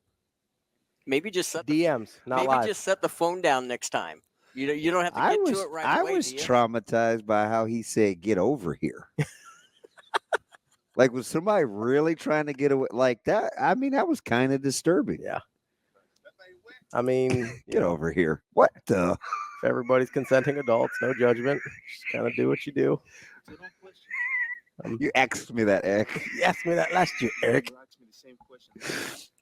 Back to the fans before. So you like Arizona at Kansas State? What's the number? K-State -7.5. Feels a touch high, maybe. No real opinion. Yeah. No, because what I could see happening is K-State turns them over late. So, yeah, that would be a pass for me. All right. What do you like in what do you like about what were we going to talk about the fans? No, you said back to the fans thing. Well, Based we off were talking Coach about the media. We were talking about the media. Oh, media. Yeah, the Okay, media. go ahead. Because you said you think maybe some of us need to do a little bit better. in the media. I really, really do. And Coach Rhule kind of got on that yesterday where he goes, hey, like maybe I need to not be so candid is the word he used with the media. Because people were kind of nitpicking a lot of things that he was saying, which, I mean, we do. We talk about his press conferences a lot. I don't know if nitpicking, but we go in depth on what he says. Yeah, that's an interesting word he used because he kind of just puts it out there. Yeah. Which he is. I mean, I would describe him as So candid. usually you wouldn't think that if it's as candid that you would be you'd have as much liberty or creative license. Like he's pretty much saying. So here's the problem. Okay. Is you went. Should I? The media went. Should I buckle in? For Yeah, this? maybe take some notes. So you went from a coach that didn't tell you anything. This is what you guys do. Yeah, who's you guys? You're talking about you guys. We don't use mechanical pencils, that's for sure, because we're adults. Who does? What guys? You go from a coach who doesn't tell you anything, Mhm. right? Kind of a line of coaches that didn't tell you anything. Bo didn't tell you anything. Callahan didn't tell you anything. You had a little respite in Mike Riley there where he gave you a little bit. Respite. Yeah, respite. Okay. It means a little break. Yeah, get it. Okay. A break is a period of time where you don't have to do something. Did I break that down enough for you? So you've gone basically 20 years of coaches with a brief break in there from Mike Riley, who was a little bit more candid of guys that didn't tell you anything, right? So this media core, if you will, is conditioned to have to nitpick things to get any sort of information out of a coach. Okay. All of a sudden you have a coach that actually tells you things, and you still have a media corps who's been conditioned for almost 20 years to nitpick everything they say, right? So you have the history of Nebraska media with coaches on the one hand, and then you've got a totally different personality type on the other hand. You put it together, and I think you get what we've been getting the last week or so. Last week or so? We just waited for a win. I think it's been worse the last week or so, because before I think there were more legitimate questions. Like, yeah, there's stuff you could certainly ask about from like UTEP or whatever, but now that we think this team might be good, we're like, okay, well, we have to nitpick this thing that happened that people are maybe a little bit too optimistic about. So what do you think he was referring to? I think he was referring to the special teams comments. I think he was referring to the Dylan Rhule comments. Because we just took it and ran, right? Yeah. Because in years past, if he's like, oh, yeah, if another coach is like, oh, yeah, we got to clean XYZ up, then you'd have to parse and pick to see what that actually meant. Like, are they being terrible in practice? What is it? Is it not translating into games? Whereas now he's just like, hey, no, they're practicing well. Just got to go do it. I got more to add to that. All right, we got a little time coming up next year. Hurrdat Sports Radio. AM 590, ESPN Omaha, ESPN Tri-Cities. I think we just had a power surge here at the Hurrdat Sports Bar and Grill. Bro, that was like poltergeist. That was a little weird. I think maybe the machines are mad at Shane for yelling at him so much. What you aren't going to be mad about, though, apparently we're back, or kind of. Well, I don't even recognize what we're doing. Wow. I do want to tell you about. So I should just be lucky that we have. They're back. Or did she say here? Oh no, they're here. It might have been poltergeisty. I don't know. I don't watch scary movies. Of course not. Doesn't make you feel good. Yeah. Whatever. Sorry. Respite. An intermittent break. Respite. Dummy. You doing all right over there? No. I'm back to taking notes. What are you taking notes about? So, back to the needing to win. So here's what I think we have to do a better job of doing. Okay. Pawning off opinions or opining as fact. That's the thing, because we get a little bit and then we kind of just take it and run. And I tried to get into this the other day with the Aaron Murray thing when I had the little mini meltdown about my friend Jimmy, who's not really named Jimmy. Well, yeah, it's James. He goes by Jimmy for short. We didn't know what to do with the information that Coach Rhule said, but he was a fan. And he goes, putting McGuire on and Foley on notice. I mean, well, kind of, but not really how I heard it at all. I was going to say not really. Yeah. Right? Those guys in your individual roles need to play better from an execution standpoint. And if not, then we have to be ready to move on to the next thing. That's kind of how I heard. Those guys didn't get Yeah, I heard him calling out the players, not the coaches. That's what I thought. So I wonder what he specifically was talking about yesterday. Do we have that? We have to have that clip. If my phone was someplace close, Shane, tell you what number it is. Which clip are you? Where he referenced the fan base or the media. You're making too much of this. 3, Shane. It's not that it's not translated. There's a lot of great things. There's a couple guys, you know what I'm saying? I guess it's the beast of being at Nebraska. We have to find something, you know what I mean? Which is good, but I have to do a better job probably of not being as candid, because we're running down, we're tackling the kickoff on the 12. You know what I'm saying? We're doing so many good things. We had a kicker who had surgery in the summer, he's just fighting his way back. So I actually am pleased with a lot of things Tristan's doing, but I just got to be careful. I'm saying this because I want the players to hear it. Just we're on the same page. Nothing. You guys have a job to do, but yeah. I think a lot of things are going okay. Sierra makes an unbelievable tackle. Our punter puts the ball at the 2-yard line. There's just some other things that I just think we have to play through, honestly. But it's not. I don't believe it's that. I don't believe it's hey, it's not translating. I just believe it's we're playing other good teams, or Colorado's as skilled a team as we'll play this year, I believe. And some guys are just not making the plays. And what we're doing is just trying to coach off the game tape. Whereas last year I was like, hey, it's okay, guys, come on. This year I'm like, I'm letting them have it because I'm trying to move us to championship football. And so there's just we just have to learn from the games, if that makes sense. So it would. Maybe you're right. Maybe we don't know what to do with that. I don't think we do. I also think that there's maybe we don't know what to do with that because you know what? I didn't pay any attention to that part and come out with that until you said something yesterday or a few minutes ago. I also think, and how can you misconstrue or do more with literal information?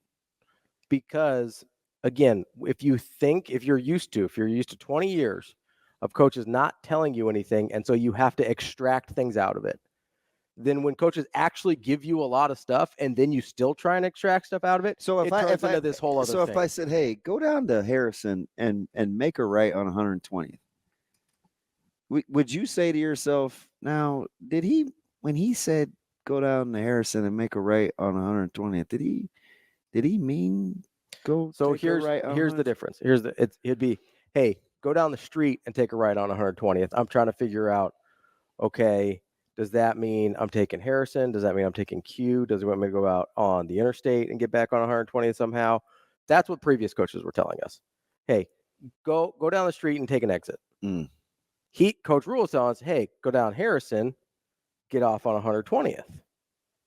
And then we think, okay, since we're used to having to extract information, even though he gave us this turn right here, so see, right turn. But he goes, hey, just go down Harrison Street, get down 120th. Because we're used to having to pull things out of nothing, we're like, okay, I know he made the right-hand turn gesture, but he didn't mean turn right. Did he mean turn left? Is it like a slow exit? What are we doing here? That's the difference of getting information or getting no information and having to extract things from it, and then getting information and still trying to extract things from it. Okay, so how would you tier the four needing to learn how to win? Obviously, the coaches is one. You think? I think even though according to some, Sats never won anything. I think they're the best. He was at Temple. He was at Baylor. Anyway, I think coaches are the best prepared to win. Okay. I think the players are next. Okay. I still think the fan base is least prepared to win. I think it's media then fan base. Because I think to a certain degree at least. So if that's the case, you know who better hunker down? Who? It's going to sound weird. The coaches better hunker down. Air this thing out like a madman. Yeah. Up 5 in the fourth quarter, right? I don't think that's going to happen. But you're right. If he's listening to the general whatever, then or let's say they're up 31-6 tomorrow. Yeah. And fans are like, but it's no, I'm not going to do your voice. Let's say they scored 21 in the first quarter, or you get 3 in the third quarter, like halfway through the third, and you're not scoring much anymore. If he's listening to people, he's going to go try and beat their heads in, get a couple more touchdowns so it looks better. So how is that different? And we'll get to Cody and Jack here in a second. I apologize. I'll go fast. So how is that different than him referencing what happened in East Lansing and Maryland when he says to the media, well, I tried that last week, remember? The only difference is whether it changes behavior or not. If he would have, because he did say that. He did say that. If he allowed which I liked though. If he allowed it to change his behavior, which I don't think he did. I think he was being a little sarcastic in that moment and being like, well, you didn't like it last week, you don't like it this week, so there's no magic formula to doing this. We just got to execute the thing we call, right? So to me, if it influences your behavior, that's when you're listening to it. You can reference it and talk about it and be open about it. That's kind of what he does with everything, right? But whether or not it influences your behavior and decision-making, that's when it's getting to you. Yeah. Let's get to Cody on the hotline here. Cody, what's going on, bud? Nothing. I'll make it quick because I know there's another caller. And hi, Commander Cody. Up here in 10 minutes. I can't wait. What's up? First off, Millard South is unreal. Oh, gosh. Second off, I sent Damon a video to prove that if you swipe left, it goes right to the line. Yeah, I'm afraid. So it's okay, Mine doesn't do that. Mine doesn't do that. I had to retake that video because the first video had a picture of Sonny Sweeney on Instagram. I was like, I'm not sending that to Damon. I'm like, what is going on? So I retook that video to send to Damon. Thank you. And you know I'm pretty You're welcome. special. I can send you a photo. No. We're good. We're good. Okay. We're good. So lastly, no Club I Cody. wanted to do a couple keys for tomorrow. Like, as linebackers, are you watching guards for pulling? What are you watching? Kind of everyone keeps talking about this run game. And lastly, is this weekend the last time we ever see Jordan Burroughs on the mat? That is all. You guys have a great weekend. Good luck tonight, Damon. Appreciate you. Appreciate it, Cody. You want to give your keys now? Or you want to get to Jack first? Let's get to Jack. All right, let's get. I think Jack's my man with the cool voice. Jack, what's going on? Hey, fellas. Good morning. Yes, it is. With that theme that you were talking about fans, media, and all that. Yeah. Did either of you watch Big Ten today, yesterday? I think so. Are you getting into the tiers? I'm getting into that tier thing. Mm-hmm. There they had Ohio State number one in the number one tier all by themselves, which is probably okay. I go along with that. Okay. But then they had USC, Penn State, Oregon, and Nebraska in tier two. Then they went on to tier three and tier four. Mm-hmm. I really didn't care for it because we haven't really earned that yet.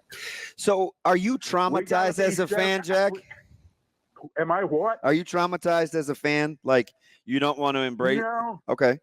I just don't think I guess after all these years of feeling you don't want to feel good and then everybody and then it falling on their butt, you kind of get a little bit jaded to it. But I want them to succeed more than as much as anybody does. But I think you have to earn that right to be that tier two team to be talked about with USC and Penn State. And I'm just not quite sure. I got to see more of it. Okay. We get to 6-0, we get to 5-0, then okay, I'll be listening. But right now, I think that's a little bit. You're talking about the media and everybody getting over their skis just a little bit. I think putting us quite in that category just yet is a little bit going over our skis. And, if I'm wrong, I'm wrong. But I'm just curious what you guys think. All right. I'll hang up with. That's a great deal. But if you look at Penn State and how they started their season, are you more or less underwhelmed? Underwhelmed. Then it's their history. Same thing with Oregon. Oregon's has been underwhelming. Yeah. SC has been overwhelming, but it's their history that we're pitting our feelings against. Because the tiers are accurate if you're just watching how the games have gone. 100%. You know what else is accurate is getting to unionomaha.com to get tickets for Saturday, September 21st.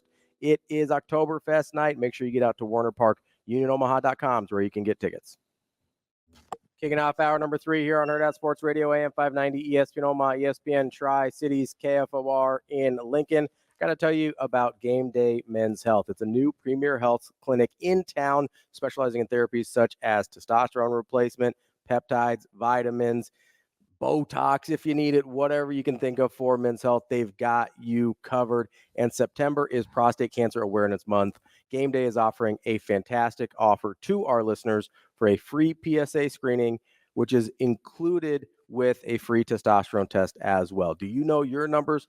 Prostate health is critical. 1 in 8 men will be diagnosed with prostate cancer sometime in your life. So make sure you're getting taken care of. Go to GameDayMen'sHealth.com/Southwest-Omaha to get an appointment scheduled. Mike Sautter.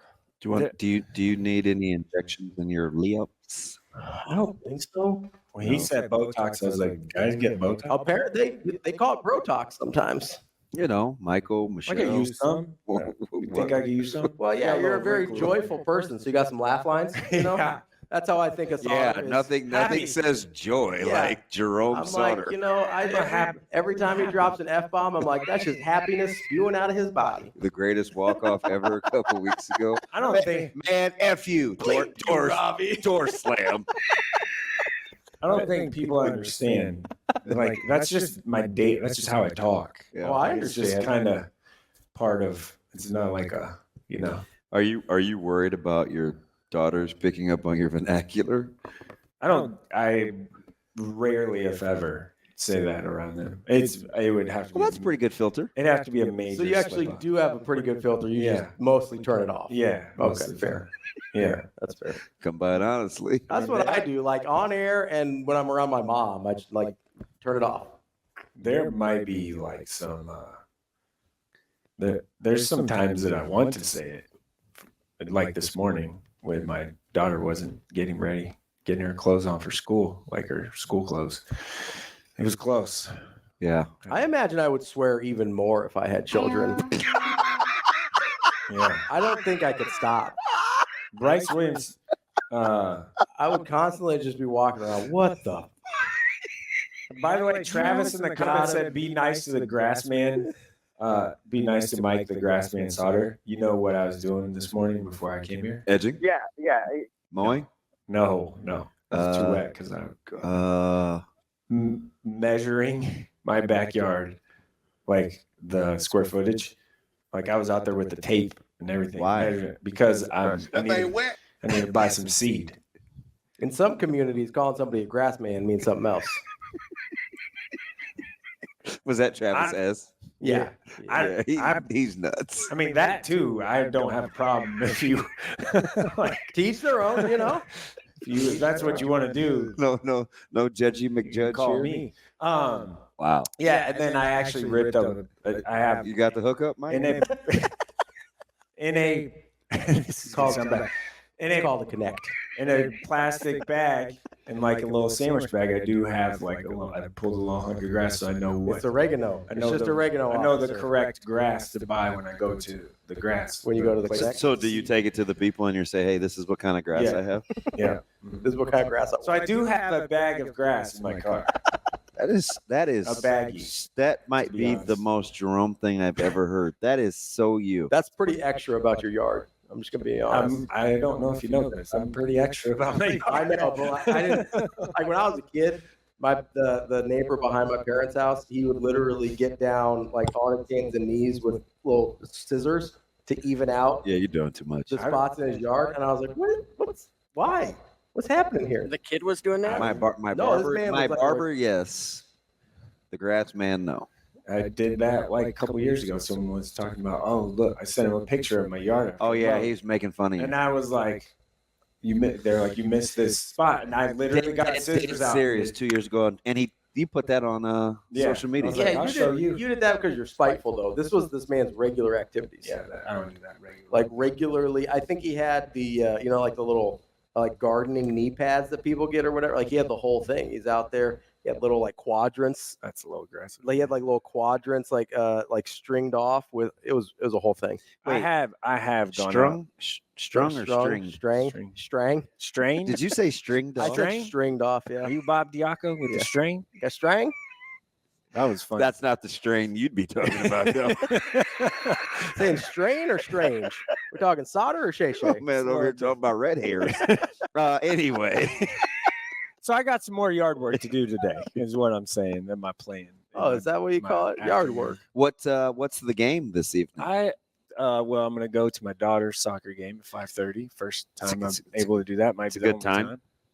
Yeah. Who has on a Friday night? Who has 8U soccer games at 5:45 on a Friday night? Like who does that? That's in the fall. That's tough. Not great, guys. It's not great. Not great. So anyway, I have to go to her game. I don't have to. I get to go. Yes. It's support your children's endeavors. So it's not an obligation. I'm going to you're not mad about daughter's soccer game at 5:45 or whatever. And then I am I think gonna go Miller North Papio South. I haven't seen Miller North yet. Yeah. So besides practice, and then it's actually just right. It's close to where I'll be for this soccer game. 108 and 370. Yeah, I also thought about. I mean, Prep Southeast has my eye, has my attention. I actually think that's a tell you a lot game. Yeah, you'll find out a lot kind of about both of them. I think is Southeast for real? Can Prep get a win there against a quality opponent? That's kind of what I'm thinking there. It did cross my mind to go out to Seward today, though. Like Pius at Seward. I'm curious to see that offense. What's happening with Pius at quarterback today? Yeah, I don't know. That's a good question. I don't know if they're the guy they had last week was fine. So Volkmer went out after a play, I think, right, last week. So for them, and they still won. So good. I mean, good on them. I love Tristan Haas from Seward. I think he's a really good quarterback, and I'm interested to see if they can kind of keep that going. Pius is the surprising team in Class B, being feeling awful. Triple What are XC. you doing? This is a huge. You losing weight over there? I would never wear a triple. Though. Wow. Yeah. Jerome here for being offensive. Whatever. Just gonna move right on. You were at your game. He's wrapping up. There's just a lot going on. I feel like I still want that West Side short sleeve hoodie thing though. Like, can I get one of those? If I wore one of those around, what do you think people would say? It depends. Like, are you a prisoner of a moment, or is Miller South still the GOAT? Miller South's very good. They're the best team. I don't think it's real close. I've said that before. I'll say it again. I don't care if you're sitting there. I'm out. I mean, it's a good team. Like, really good team. You were at North Central. No drama. It was great. There was no personal fouls. There was a hell of a lot of penalties, but there was no personal fouls. That's beginning to kind of be incredible. There's a lot of penalties. Like, a lot. I'm telling. So Central, like, I think the last time I heard Sharp on the broadcast with Docs, Central was up to 16. Yeah, it was probably some. I mean, it was. Did they have 20 in week 1? Yeah, they did. I mean, it was like just crazy stuff, like encroachment by the defensive line when all the offensive line did was break the huddle and get set. And you have an encroachment like in the fourth quarter. And then they call full huddle quick enough. Like, what are we doing? Just small stuff like that. I was like, man, this is like, come on. Does Ackerman have a college career in punting? Did you see him pick up the ball? He's pretty good. It was a bad snap and fumbled around. Dude picked it up and kicked it about 40 yards with his left foot. Yeah, he's not left-footed, right? I like him. I've liked him. He's pretty good. He's really good athlete. Big Clark guy. I was standing there like after all the photos and stuff. I went over, said hello to Coach Rhule, and like that play where he picked it up and kicked it on the run with his left foot. Coach Rhule was like, I was standing there with him talking to him, and he's like, "Do you see that?" And we're like, "Yeah, that was crazy." So what do you think about Max Clark? Like Max Clark, frame wise, I don't know if there's a lot more to go there.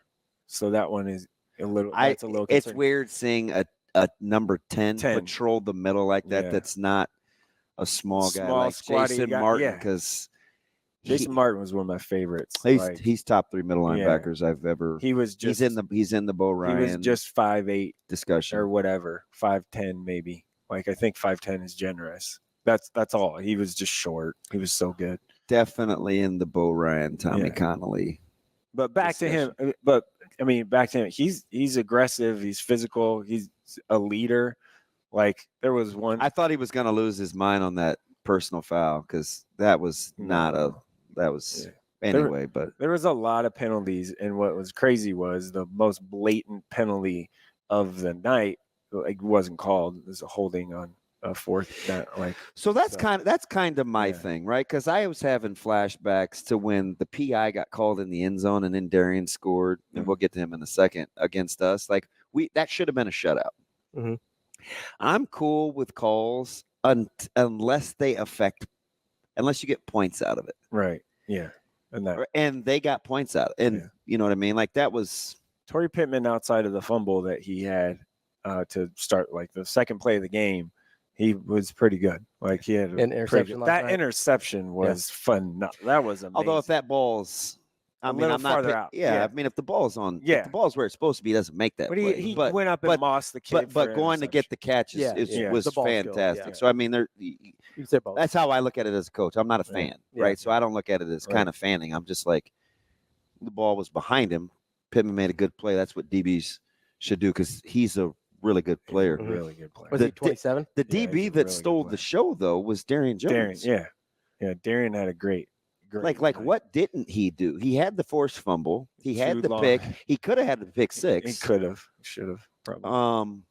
Too long touchdown reception. So what was the ruling when he came back in bounds? Did he establish They play? said he was pushed out, and he must have established back in, because they called PI. So two guys two guys I kind of like in a obviously not a win effort. I told you before, I'm a big BJ guy. I like Central's quarterback. He was running for his life last night and stood in there. Like, and his expression doesn't change. Nope. Yeah. And I like Yasir Grigsby. Yeah, Yasir's gonna be really good. Like his dad's Courtney, obviously, and like still wearing the deuce. Yeah, number 2.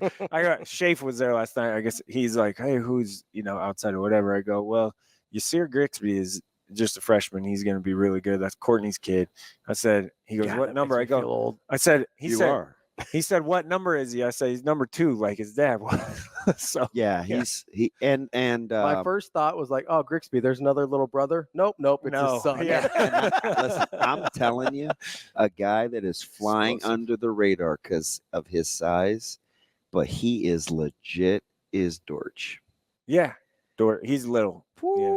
He brings some thunder. He's got a little he's got a little chip on his shoulder too, because it was weird. I was standing in the back of the end zone and he made a play or they made a play, and he turned around and was just talking, not directly at me, but like talking to people. He goes, I told y'all doubted us, whatever. And what's funny was Matt Clark was there too, like heard him say it. And I just kind of yelled, I go, who are you? He goes, I don't know, man. I like Max. How was Gal last night? He was good. 250 something last night. I mean, he threw that pick, but like he's a nice high school football player. Once upon a time, they used to be the best boot team in the city. Like like early 2000s, North was the best boot team. I mean, they do. They could run it to and away from the tight. We'd scout them all the time to see how they do what they do. They have some nice. Can I go back to BJ Newsome? And I feel like I'm heaping a bunch of praise on a team that lost last night, but BJ Newsome, the thing about him is his pocket presence. I know he doesn't escape the pocket. He moves up into the pocket to avoid pressure, just like you should be doing. I mean, he didn't back out of it. He was coming up in it to avoid it and trying to get throws off. I mean, obviously no disrespect to Mom, because I don't know her like that, but he has a lot of his dad's mannerisms. He's chill, right? A lot goes on, and he's a good dude. So like BJ is a deal. But I want to go back to Millard South real quick, because Coach Cool says something that interests me, because I know how they play, and I'm glad somebody actually says it out loud. The pressure and downhill style they play with on defense is, for whatever the reason, it flies under the radar, but it forces you to play a certain way on offense too, because you're going to be, and it's not even so much pressure, it's mindset, right? Do you think that overwhelmed Kearney early? Because we're watching, probably. I mean, they're just picking bodies up off the field, and I'm just like, man. I think they weren't. I think their Miller South's defense doesn't get all the attention because of the stars they have on offense, and rightfully so. When Amir Hill just gets house call after house call, and he was not a guy that was being talked about early. He was like one of those other transfers. Right. I said that kid can flat out run. On our preps podcast, I said that dude in space, get him in space. He's gone. He's their fourth. He's their slot option, and he scored again last night. Lofton took 180 yards last night. I mean, it's just their offense is crazy. But defensively, when I went to their practice, I called Jacob last night actually on the way home, because he was at the Miller South game and I wasn't. I just wanted to get his thoughts on one, Sawyer Schilke from Kearney, like how good is he, and see him in person and playing. But two, I told him, he said they just couldn't. Kearney just couldn't do anything offensively because that defense was so good. And I told him, I said, the one thing going back to Millard South's practice that was so impressive is they did one-on-ones for a period, 15 minutes, 12 minutes. And when I say one-on-ones, it was Jet Tamala on the 30 or 40 throwing to the back corner, and it was their top DBs versus those receivers going at it. I mean, there's no officials or anything. We're talking like PIs on both ways and pushing and pulling. And I'm like, I hadn't seen that in a practice before, a whole period where he's just throwing bombs and trying to complete catches. I'm like, those DBs are going to be so much better if this is what they do every day. And both sides of the ball have their coaches' DNA all over them. You know, because Coach Urban is no nonsense, tough guy, like wants to play in your face, and Coach Wisdom. I think I say the F word a lot. No, I know. I don't have it. Like I said this for years. Like it doesn't bother me at all. No, your team. They want to be led. Yeah. No, he's done. They've done a nice job. I think I've said multiple times. I think they're really good. I think they're the best team. So I got to ask you this. Why do you keep saying that as if somebody's saying they're not? Because you say it every week. Are they mad? Are they mad at you? So you people, because no one disagrees with you. No one. But no one. I go back to a time in June. It's almost like you need this self-affirmation. June wasn't that long ago. Yeah. And what happened? What happened in June? Oh, so say that. He's mad. Not mad. He's conscious because a parent got at him. Oh. No, not a. but there's just I just want to be very clear that I have said this for a long time. You're good. You're good. That's why people think I keep praise on what I'm a West Side whatever all the time. I think everybody knows that's okay. Like you don't have to defend you anymore. All right. I just want to be very, very clear. Hey, do I have friends that coach and teach at West Side? Yes, I do. Mike. It's okay. No, you don't have to explain it. I don't need to explain to my friends either. So it's okay. I'm a Miller North honk, and I think Miller South is really good. I still hope they lose every game. Every single game. I don't until roll Stangs, maybe. Hopefully, if we get a chance. I hope they lose all of them. I hope Millard West loses November all of them. 25th. I hope Prep loses all of them. Hey, speaking of Miller West, tough. But I can still think they're really good. You know, tough go Miller West now they got you West Side tonight. And you all you did bring up the schedule on NEB Preps. Yeah. I mean, but I don't know who they have past. I don't know who they have. Their district is the lightest one if you look at it right now. Is it? Oh yeah. Okay. Like you know how they always do, like, okay, these are the traditionally 1 and 2 good teams. Like Grand Island is that too. Oh, they're 2 in their district? Yeah, they're the one and kind of, if you look at their district, it's like, okay, I see how they did this. Grand Island's supposed to be that, second team, and Grand Island's 0-3 now and has a new coach and all that stuff. So they could end up 5-4. Okay, so if you have a clear cut 1, and then a team you think is 2, I think clear cut 2. So it's 2 clear cut. I think so far. I think so. Then what's in the next? Because Elkhorn South has to be in there. Elkhorn South is the clear 3. I don't think that's real close right now. Not sure what. Okay, so at first blush, what would make us any better than Elkhorn South right now? Not a lot.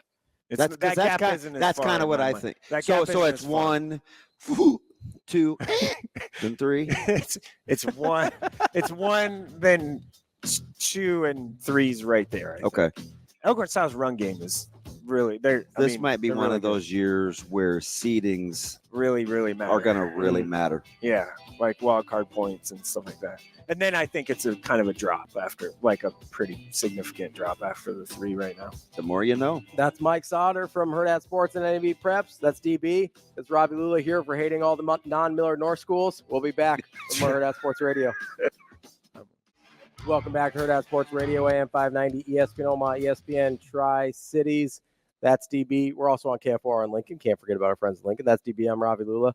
Mike Sautter hanging out here as well. We've got our guy Jacob Padilla from Hurrdat Sports on the line. What's up, JP? Hey, you didn't tell me Sautter was going to be hanging He's around. not supposed to. I'm not. He's Where not. is that supposed to be? We booked you at 9:30, so Sautter couldn't stick around for 2 segments. I can leave if you want. See, Jacob, he is clearly in his feels this morning. No, I'm not. It is incredible. He is in rare form. I'm just surprised you're awake before 9:30. Wow. Hey, if I have a reason to, I can get up. No problem. Creighton's outsides are still really, really good. Hold on. I thought we were having a moment to break down Creighton's men's basketball schedule. What are we doing? That's the only reason I agreed to this. No. Beeson is back. Creighton's outsides are really, really good. Beware of this next upcoming stretch of their schedule. Or, man, volleyball is really, really good here in this state, and the talent level is fairly close. Rank those in order. So I think for importance, still got to prove it, but the Beeson one is the one that I highlighted going in. And I think the talent level is something that we already knew and we talked about going in as well. Wasn't surprised at all by how the match, that they were able to take the swings or the kind of the way the match took so many turns, maybe a little surprising, but the fact that going in, it was really competitive. That wasn't a surprise to me. And North Sis has done it for a long time now. So who was your player of the third set, Harper or Sis? Do you give the advantage to Sis because Creighton ended up winning? Because Harper took some huge swings in crunch time too. So I'm definitely giving it to Nora overall. They were down 20-16, and that was ball game. Like that, they're heading for a sweep. You're in trouble again, and then she just decided, no, that's not happening, and took over, got them tied, and then from there it was Harper and Ava Martin going back and forth, just trading massive shots. That was really fun to watch, and then ended up being Ava and Nora kind of trading off on the final kills to finally win the set for Creighton. But that was a lot of fun to watch. That third set, one of the better games that I've seen in a while, with the stars kind of stepping up and showing what they're capable of. So Norris is very, very, very good. And I'm so glad that just volleyball fans got to see her play in this match after what happened last year. It was such a deflating thing going into that match. Just kind of surprised out of the blue. Wait a second, what? She's not warming up. We're all scrambling trying to figure out what was going on, and ended up missing 11 matches with the injury, I believe. So that was rough for last year. So I'm happy for her, for Lindsay Krause, who got to share that moment with her before the match. Yeah, and then for volleyball fans in general that got to see what kind of player she is finally at the Devaney Center. Okay, so part of the reason I like using the Husker Radio Network with television is partly because I'm employed there, but the other part is I like Lauren Cook. And I love Baylor, but I like Lo Cook because not only is she a coach's daughter, she doesn't always agree with Coach Cook's philosophy, which I think is incredible because she has very strong opinions. So the whole Andy Jackson phenomenon and hitting from the middle, and I joke about it all the time. She's a big STM, set the middle, and it was starting to come to fruition. Is that a way, in your opinion, that you think Nebraska can play going forward, or was it just something that was rolling and working that night? So much of keeping the middles involved has nothing to do with them. It's the passing. It's handling the ball, keeping themselves in system so that their setter has a choice to set anybody. A lot of time, if it's not a great pass, if she has to run across the court, the timing to get the middle involved is so much more complex than in the pins where you just kind of throw it up and let them go get it. Whether it's the slide or the quick set, the timing has to be right, or that's not going to work. Or the setter, if she's not feeling it, she's not even going to try it because it's easier to mess up. So that's kind of how you see like the number of sets going here versus theirs. The left side usually gets the ball if everything's not perfect, and if you're staying in system, you get a good pass, then you can go wherever you want. And Cook said he told Bergen in that one, set Andy as much as you can, and she certainly listened. Career high in both kills and attempts for Jackson, and it was interesting. That was, I think, part between Beeson and the middles. That was the difference in the match, because I definitely think Creighton got the edge outside hitter. Yeah. I think Bergen outperformed Kendra Waite probably. Like Kendra, I thought she would be she's so impactful in so many ways, and Nebraska was able to kind of not allow her to do that. To be super impactful as a digger, as a blocker, as an attacker, in addition to her setting. So that was the key as well. But I think that the middles, they had no answer for Andy and Rebecca as well early on. Eventually, Creighton settled in and kind of keyed in. Yeah, Alex, she did get. That's a good point. She did get off to what was almost going to maybe be a dominant start, and then they kind of figured it out. Yeah, they got a few blocks on her and timed things up a little bit better, but the attention paid to her allowed others to get going, and that's what makes Nebraska so dangerous when it's at its best, is just Bergen's ability to set anybody, and all of them being able to be terminal. So eventually they started slowing her down, but then that takes resources. That takes blockers to throw up on her, which means other people are getting one-on-ones. So yeah, that's always going to be a key. There's a reason Lauren West is so believes in that so strongly. She's great, man.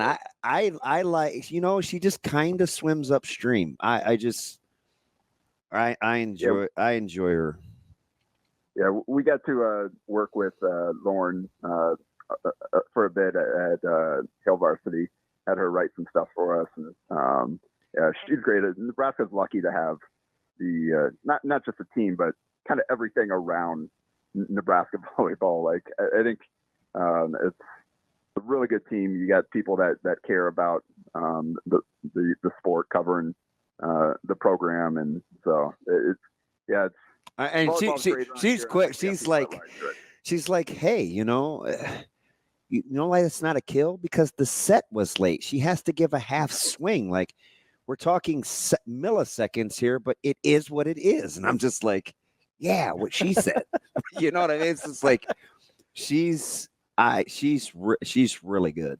She's really good, and it fits nicely with the Kabooms and Stonewall Jackson and. It just, Anyway, go ahead, Ravi. Jacob, I know that Nebraska had kind of been trying to find themselves a little bit before that Creighton match.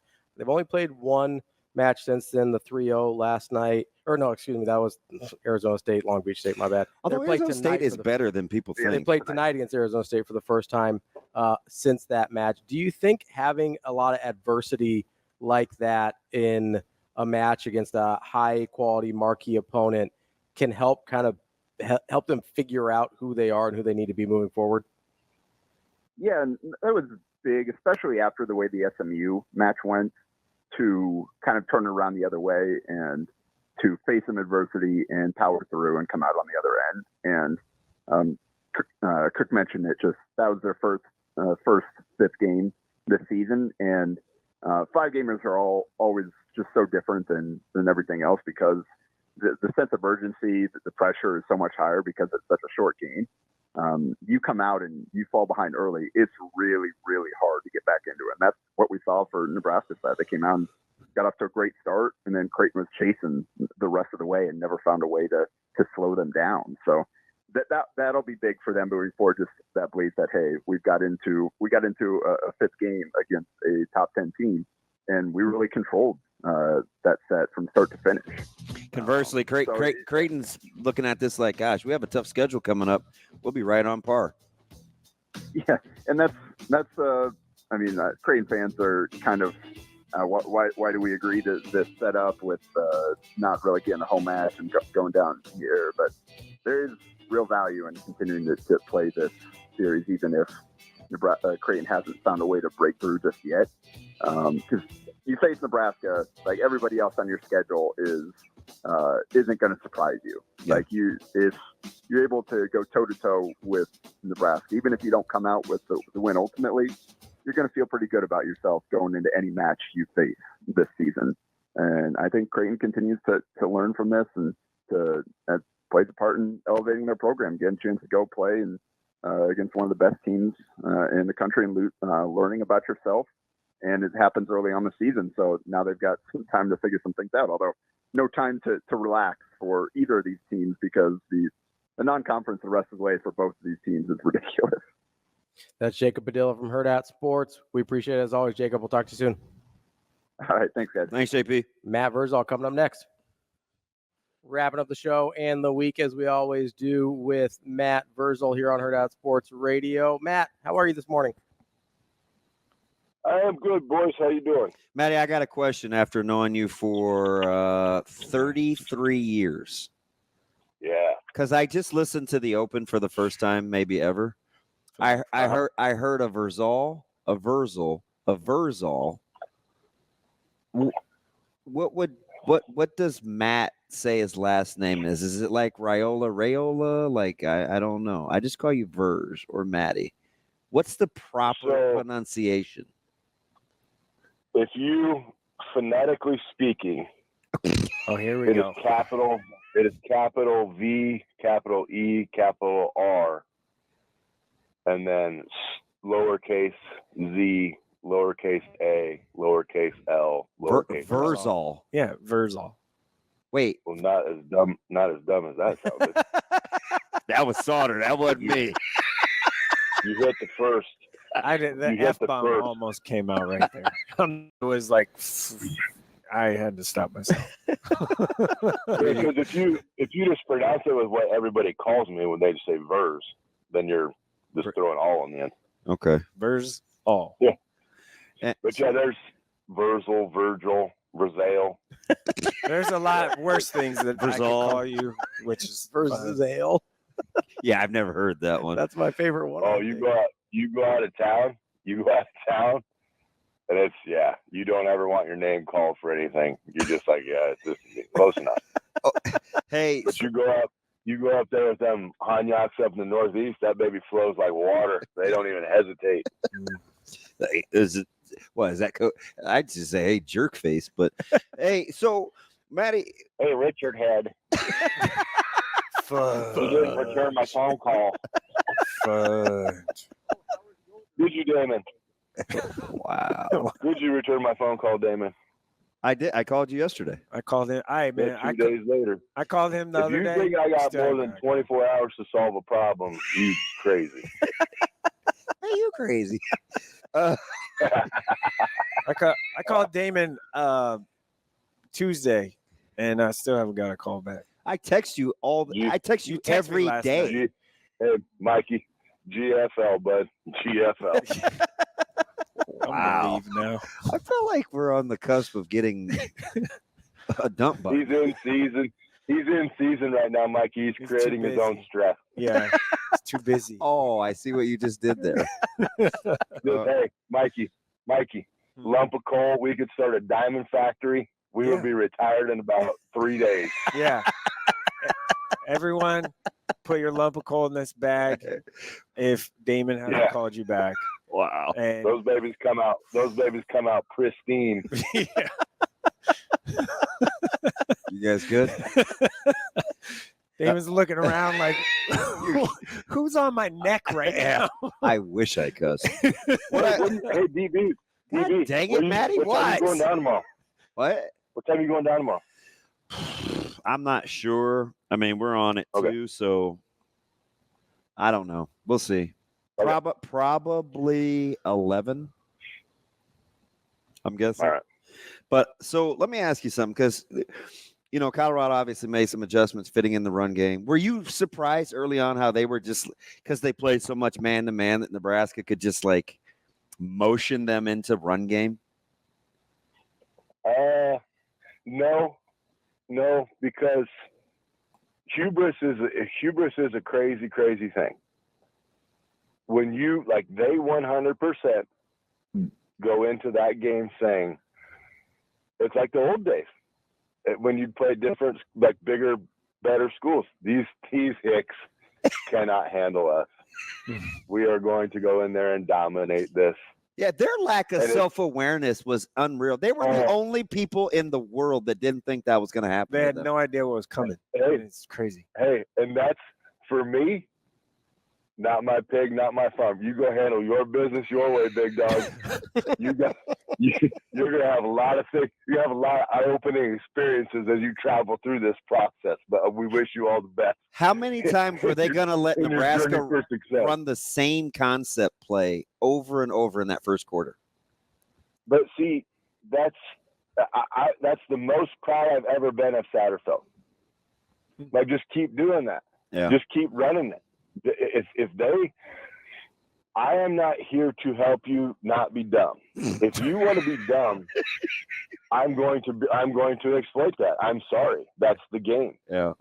If you can't adjust, I'm not here to help you. This is a charity case. You're going to let me get the Oreo warmed up, and you're going to give me egg gap to egg gap, and that was going to run downhill, and you don't want to do much with it? Okay. Guess where this one's coming? Right egg gap, left egg gap, right egg gap, left egg gap. Oh, look at it all work. This is awesome. Yeah. And then, as a play caller, you look brilliant. Like, man, this guy is on it today. It's like, I got 2 plays to call, right or left. Like, this is fantastic.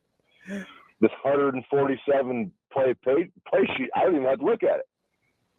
Get in the headset like, hey, DR, how you feeling? You want to go right or left? Left? Good call, buddy. Get it. Like, it's great. I was so happy. I'm so happy. Verse, would you like to see, because they use the tight end in motion a lot as kind of a lead blocker on some of those run schemes. DB kind of gave the kind of had a take earlier this week that he'd rather see them go out of 2-back instead of having the tight end come in motion as their variation to what was going on. Yeah. Is that you'd like to see more 2-back out of Nebraska? How else? Okay, ask it like this. How else? I'm gonna half bail out of this. Okay. How else would you get to duo? I want. Don't start with me with that Damon. Don't give me this duo and crap. It's all the same scheme. You're just making a dumb name for it, and you're not trusting your player to understand another different way to go. Like, don't. Having a good day. I don't have Scott lunch today. We're open all day. Dude called me Damon. We're good. You know he's pissed. No catering. Here's what I like. Hey, Here's what I like with the tight end. Who's Damon in it? The tight ends did a good job of blocking in that game for the most part. Mm-hmm. But I think you can get creative in some of your play action pass with the tight end, having him sneak inside of that block and be out in the flat a little more wide open than they're trying to force the ball. I thought we would see that. I thought that was going to be the wrinkle that we saw a little bit more, and they should. But it may still be coming. Tried tight end bubbles. Exactly. It still may be coming. Why use it when you don't have to? Yeah. No reason. Yeah. Why? Now, all due respect to the fullback, I know one of them fullbacks can catch it. He got great hands, but he doesn't get to play very much. That's okay. But now you can throw that variant in there, and they're going to say, oh, well, they're doing this with Fedone so they can sneak him out, or Bo Richter. And then you go into your 2-back set, and like, oh, they brought a fullback in. They're going to run this. And then that fullback is actually the one that sneaks out there and catches it. So it gives them a lot of things to do. I don't mind who blocks. I think H-back is probably a better terminology for our tight end. Mm-hmm. Because they're all kind of just that same, and it doesn't matter which body. They're all a little bit of blocker, a little bit of pass catcher. So, but overall, I thought the tight ends did a nice job in the game. So I'm fine with how they did it. It was successful. Let's just keep momentum going. Do you want to tell them or me? You go ahead. It's Fedone, and it's I know, and it's Borkature. I know. He knows the fullback's name. Liebentritt. I'm not gonna lie. I'm still mad over the Damon thing. I can't call it duo. Wow. You could put Liebentritt at like an H. But you're just all. It's just you're giving a bunch of terminology to stuff that does not need terminology. It's not. Football players aren't that smart, man. Just dumb it yes, down. they are. The linemen are. You don't know how to double on outside zone. Why do you have to call it duo? Why do you have to call it duo? Mikey. Yeah. Find me a dumb lineman. There ain't one. Oh, no. Smartest people on the field. It is what it is. I'm not even gonna argue with that. They are. Yeah. Thank you.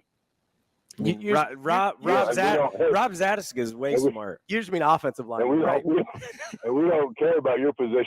So that's the football team. Smart linemen win. Hey, so what do you want to see? I mean, clearly you and I wants to play in the trenches. That's how Nebraska's built. Is it supposed to look a certain way, or are you factoring in the timing of the schedule? You gotta. I think UNI just kind of tries to muck it up. Like their run defense for who they've played has done well. If they can play ball control and keep away, no turnovers, we're pretty high on our horse right now. We're feeling it. I have zero doubt. Coach Rhule and staff brought them back down to earth. I have no doubt that their senior leadership on there brought them back down to earth. So I'm not worried about looking past someone. And now if we just get down on the get down, yeah, it should be business as usual. But if Northern Iowa can get in there and control it and muck it up, and like I said, if Nebraska wins and Blake Anderson is the MVP of the game, that's a perfect day for me. I was wanting you to mention Blake because that'll be fun. Score prediction? Yeah. Score prediction, Maddie? Nebraska wins. Score prediction, Jerome? Nebraska wins. Ravi? I only do predictions with numbers for money. So if you wanted that prediction, how much money are you gonna give me? Because I hate giving away winners. I'm going 41-6, man. Yeah, 41-6 or 7 or 10 or something. 52-6. All right, here we go. Appreciate it, Maddie. We'll talk to you next week. Hey, boys. Bye. Make sure you join us next week at our breakfast. It's going to be another live breakfast for Illinois presented by EP Foundation Repair. Make sure you get to epconcrete.com for any of your basement, foundation, waterproofing, crawl space needs. They have over 25 years of experience, and they have you covered. And make sure you get to eventbrite.com, search Hurrdat Sports Radio to join us next week for our Illinois live show. That's DB. I'm Ravi Lulla. That's Mike Sautter. We'll be back on Monday for Hurrdat Sports Radio.